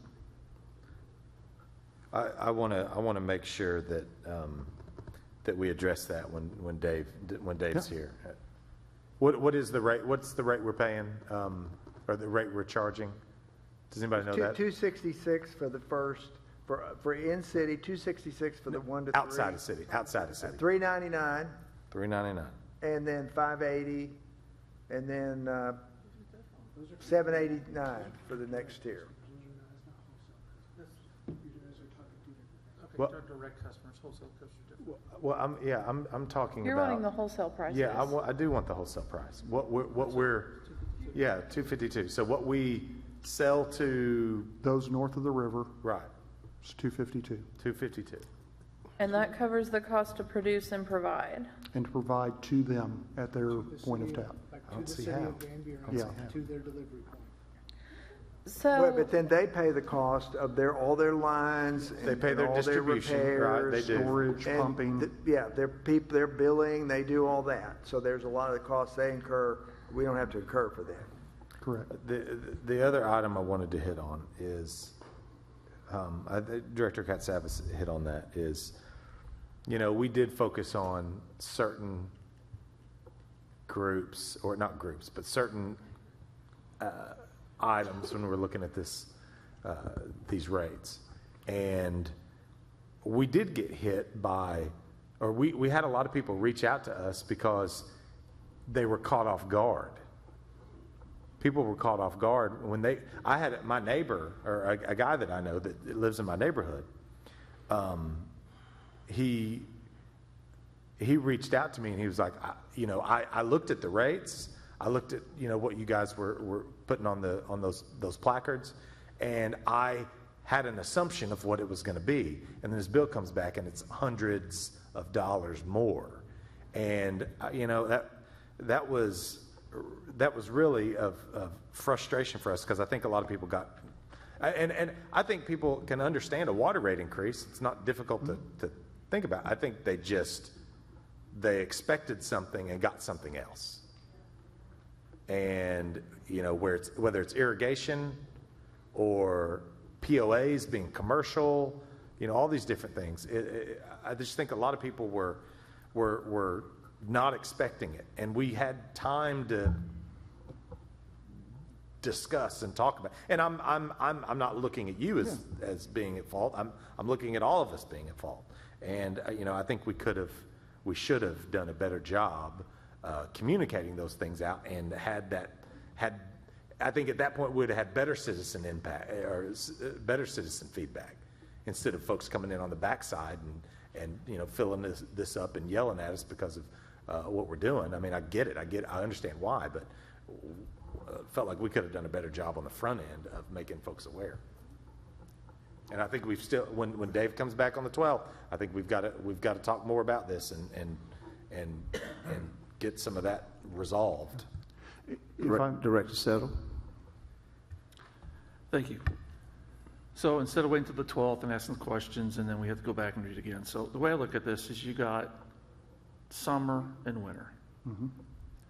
The winter is going to be your fixed cost because that's going to be pretty much stable, right? You're not going to have any. It is fairly stable. So you should have the cost to provide water in the wintertime, right? And then you have the cost to provide, and then you have, or produce. Cost to provide means the distribution center inside the city of Fort Smith. That's kind of my, and then my variable cost becomes the summer.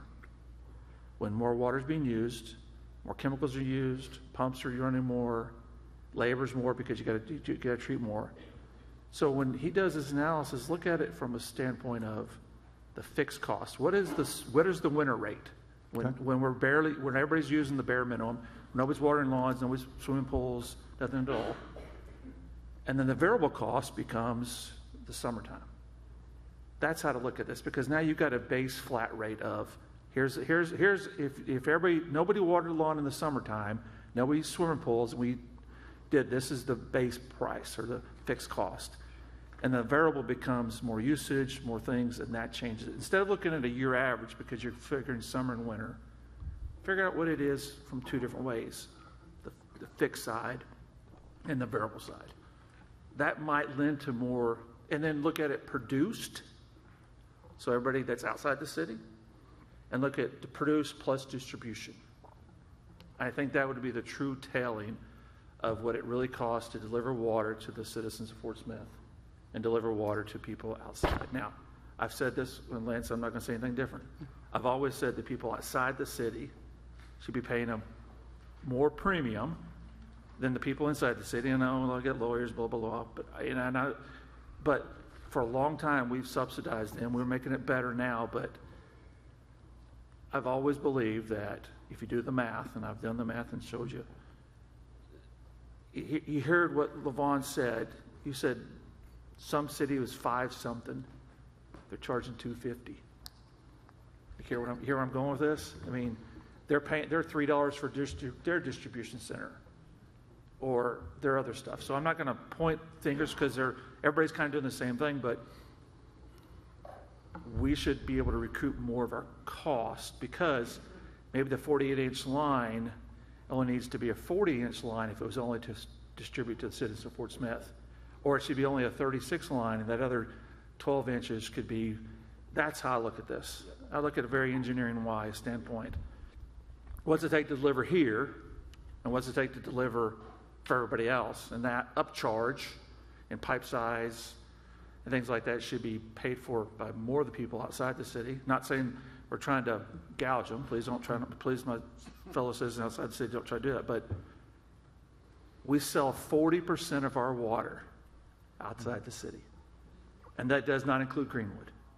Correct. So I want people to understand that 40% of the water that we produce, it goes out. 42% is the real number, goes outside the city of Fort Smith. So I'd ask you to look at it from a fixed side, from the winter side, and then the variable side of the summer side. And I think that give you more clarity of produced and distribute. Thanks, Mayor. Director Levon Martin, and then Director Neil Martin.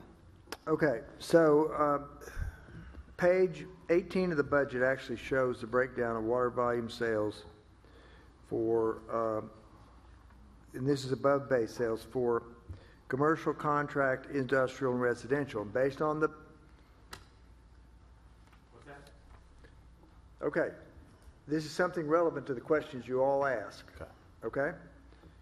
So page 18 of the budget that was handed out a couple of meetings ago shows water volume sales, everything above the base rate, for commercial, contract, industrial, and residential.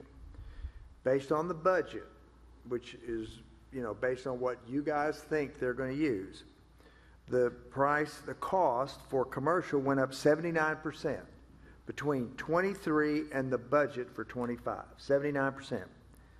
Contract went up 98%. That's the other cities, right? Yes. That's the other cities. Went up 98%. Industrial went up 89%. That's people in the city, the businesses. Industries, yes. Now, are HOAs and POAs and industrial? They are commercial. Commercial. So theirs went up 79% based on the budget. Residential went up 51%.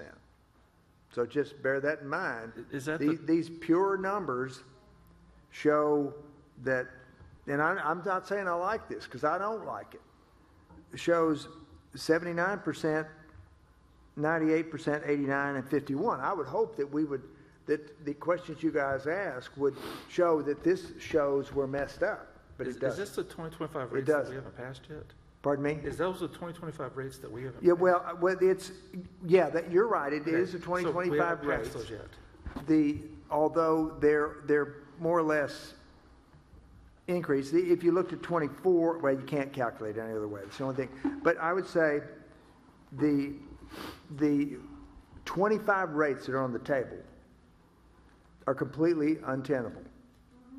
This 676 goes to $10.32. Is that right, Lance? I don't have it in front of me. Well, it's $10 and something. 1042. 1042. So, I mean, it goes up by an enormous amount. And so if we think the bills are bad now, just wait. $10.42. That is double the cost of almost double the cost of any city that you in. So to me, what we need to do is we need to get the rates fixed in the city. And then from then on, we need to go up by a percentage amount for each tier. Everybody goes up 10% or 15% or 20%. So we don't have this surprise anymore. And I'll admit I'm deficient. I should have asked in December, and I should have asked again in April. What's the cost of providing 1 CCF of water to a citizen? I didn't ask. But maybe it should have been presented to us in December. When they presented the first table of tiers, they maybe should have said, well, it costs $4 to deliver a CCF of water, and we're saying the first tier is $3 and something cents because they're paying a base charge of $2 or something. That's kind of reasonable. But the December rates were more reasonable than what we ended up with. We ended up with some really, 676, and Van Buren's 576 after a 32% increase just a short time ago. August 1, they raised their rates 33% when our rates went into effect, and they'd already raised them once during the year. So I'll bet they're getting calls from citizens, and several of us were in the meeting with all the mayors. I mean, I think you were there, Director Martin. I think you were there, Director Christina Casavas. Where the mayors said the biggest complaint they get is on their water bills in the smaller cities around, because they had to go through all this ahead of us. Do we know how much we've generated, how much revenue we've generated with these rate increases? I mean, do we have the actual figures on that? I don't have that in Because I front feel of like me. the projections are based on what we were told, the average of $1.90 increase, and I mean, we know that's just not accurate. Well, now, and what I would say is this. I'll be honest with you. I never anticipated. I went back and computed my own bill at the highest summer bill I had in 23, and it went up $500. Okay? And I used maybe 30,000 gallons of water that month because I was watering the grass every day. I never expected that a residence in Fort Smith would use 80,000 gallons in a month. And maybe there should be a tier where it breaks at maybe 40,000. Say, up to 40,000 you can water your lawn. You go above that, you're going to pay. So maybe there's $6 or maybe an $8 or above 40,000, because if that one customer had watered every other day instead of every day, they would have been at 40,000. But, I definitely think that people who use 80,000 gallons in a month are putting pressure on the system. So, now the last thing I'll say is just on financial information. Through August, the water department was losing $650,000 a month. We were losing $650,000. In September, we made a profit of $900,000. Okay. Through August, the sewer department was making a profit of $260,000. Where are you getting those numbers? Pardon me? Where are you getting those numbers? Well, we get those monthly reports from Andy that breaks the water and sewer. I get emails. A quarterly report. Emails. We get emails from Andy that breaks down water and sewer. Does that go to the board? Yeah, come to the board, every board member. And it's also in the packet that was mailed out on Monday. I got, that's the quarterly one. I got Quarterly, that, yeah. but we get reports from either Andy or Carl monthly, and I've got August and July with me if you want to look at them. But so the sewer department shows a $260,000 average profit for the first 8 months, and it made $283 in September, which is consistent. So we went from a $650,000 average loss to a $900,000 profit in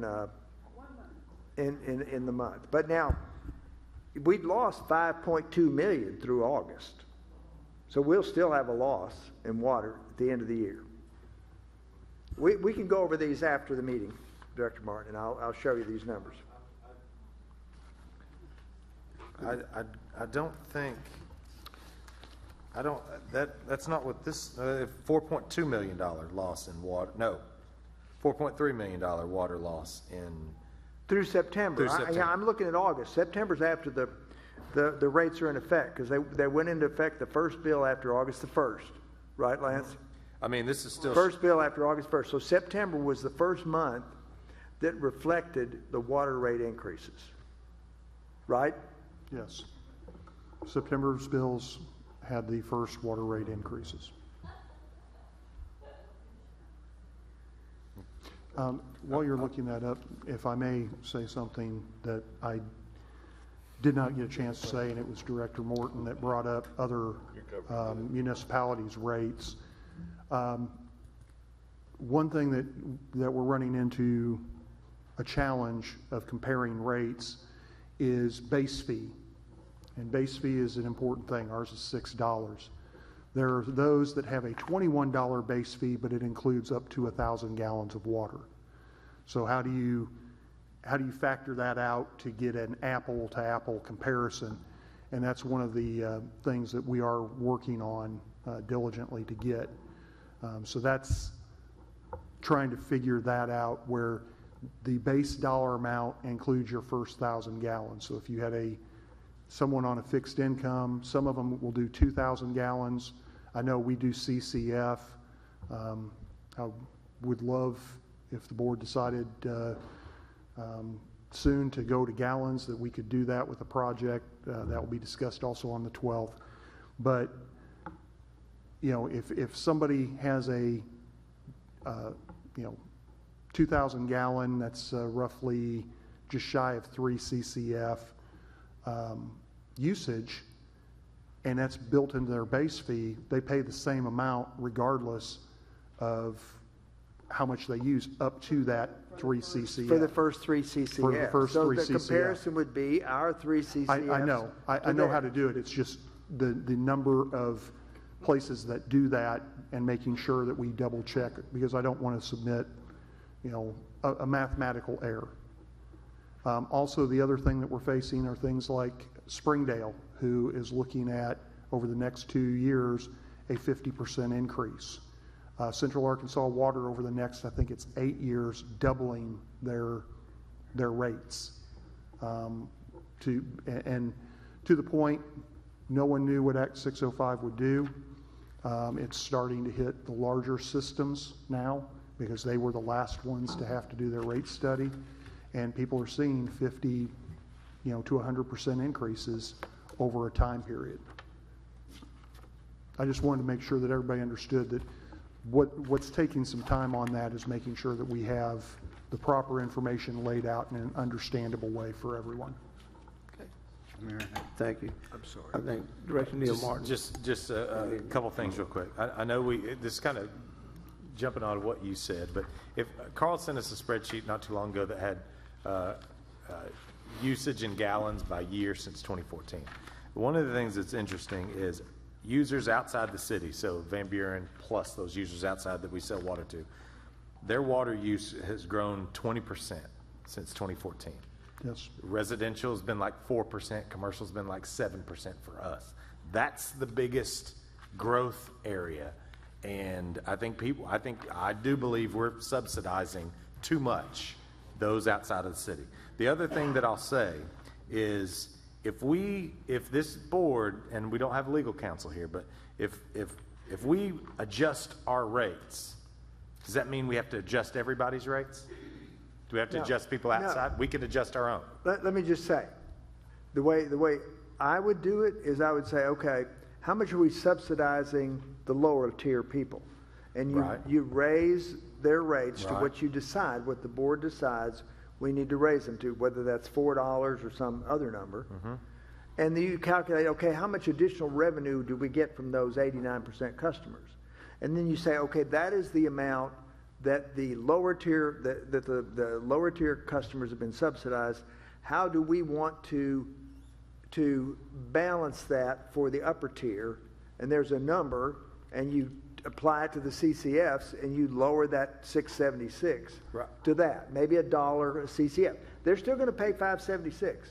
They're still going to pay a big number, but it's going to be pretty much what people in Van Buren and Greenwood pay. So the opportunity for people to complain is a lot less. Well, where I want to get to is there's nothing legally that No, says because we we're can't getting the adjust same our own rates. revenue that we were getting. You adjust it, and Dave Nauman would say this, and I think Lance would agree.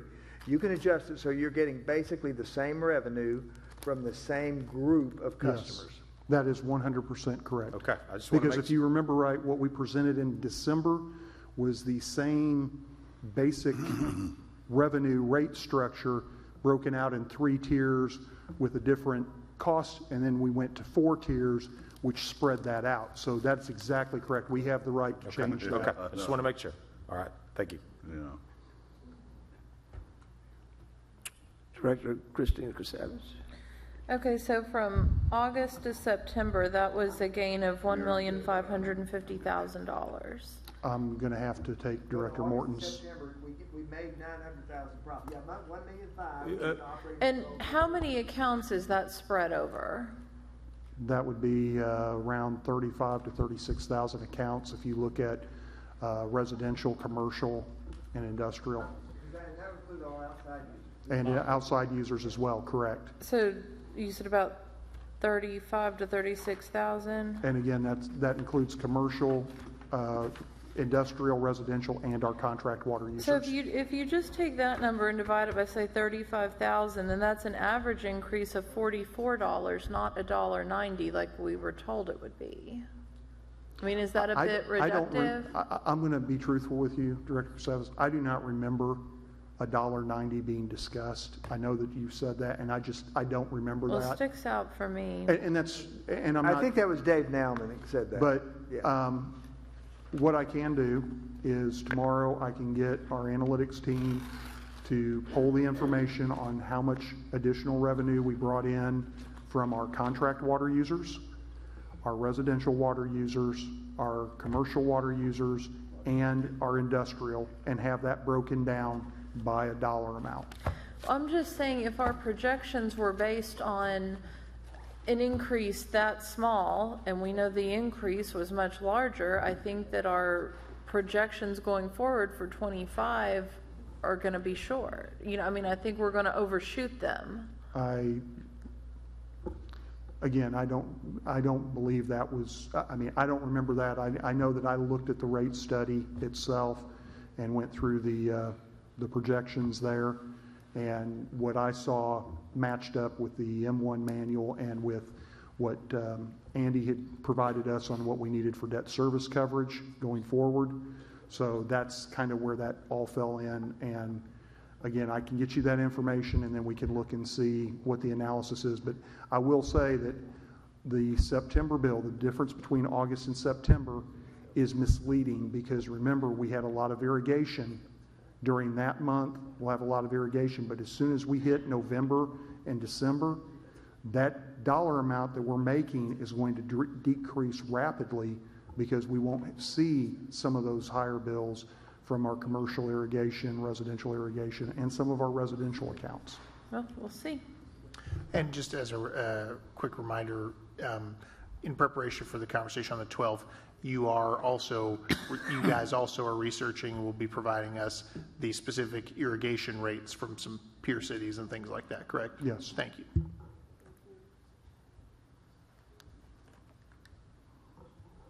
Did anyone else have anything?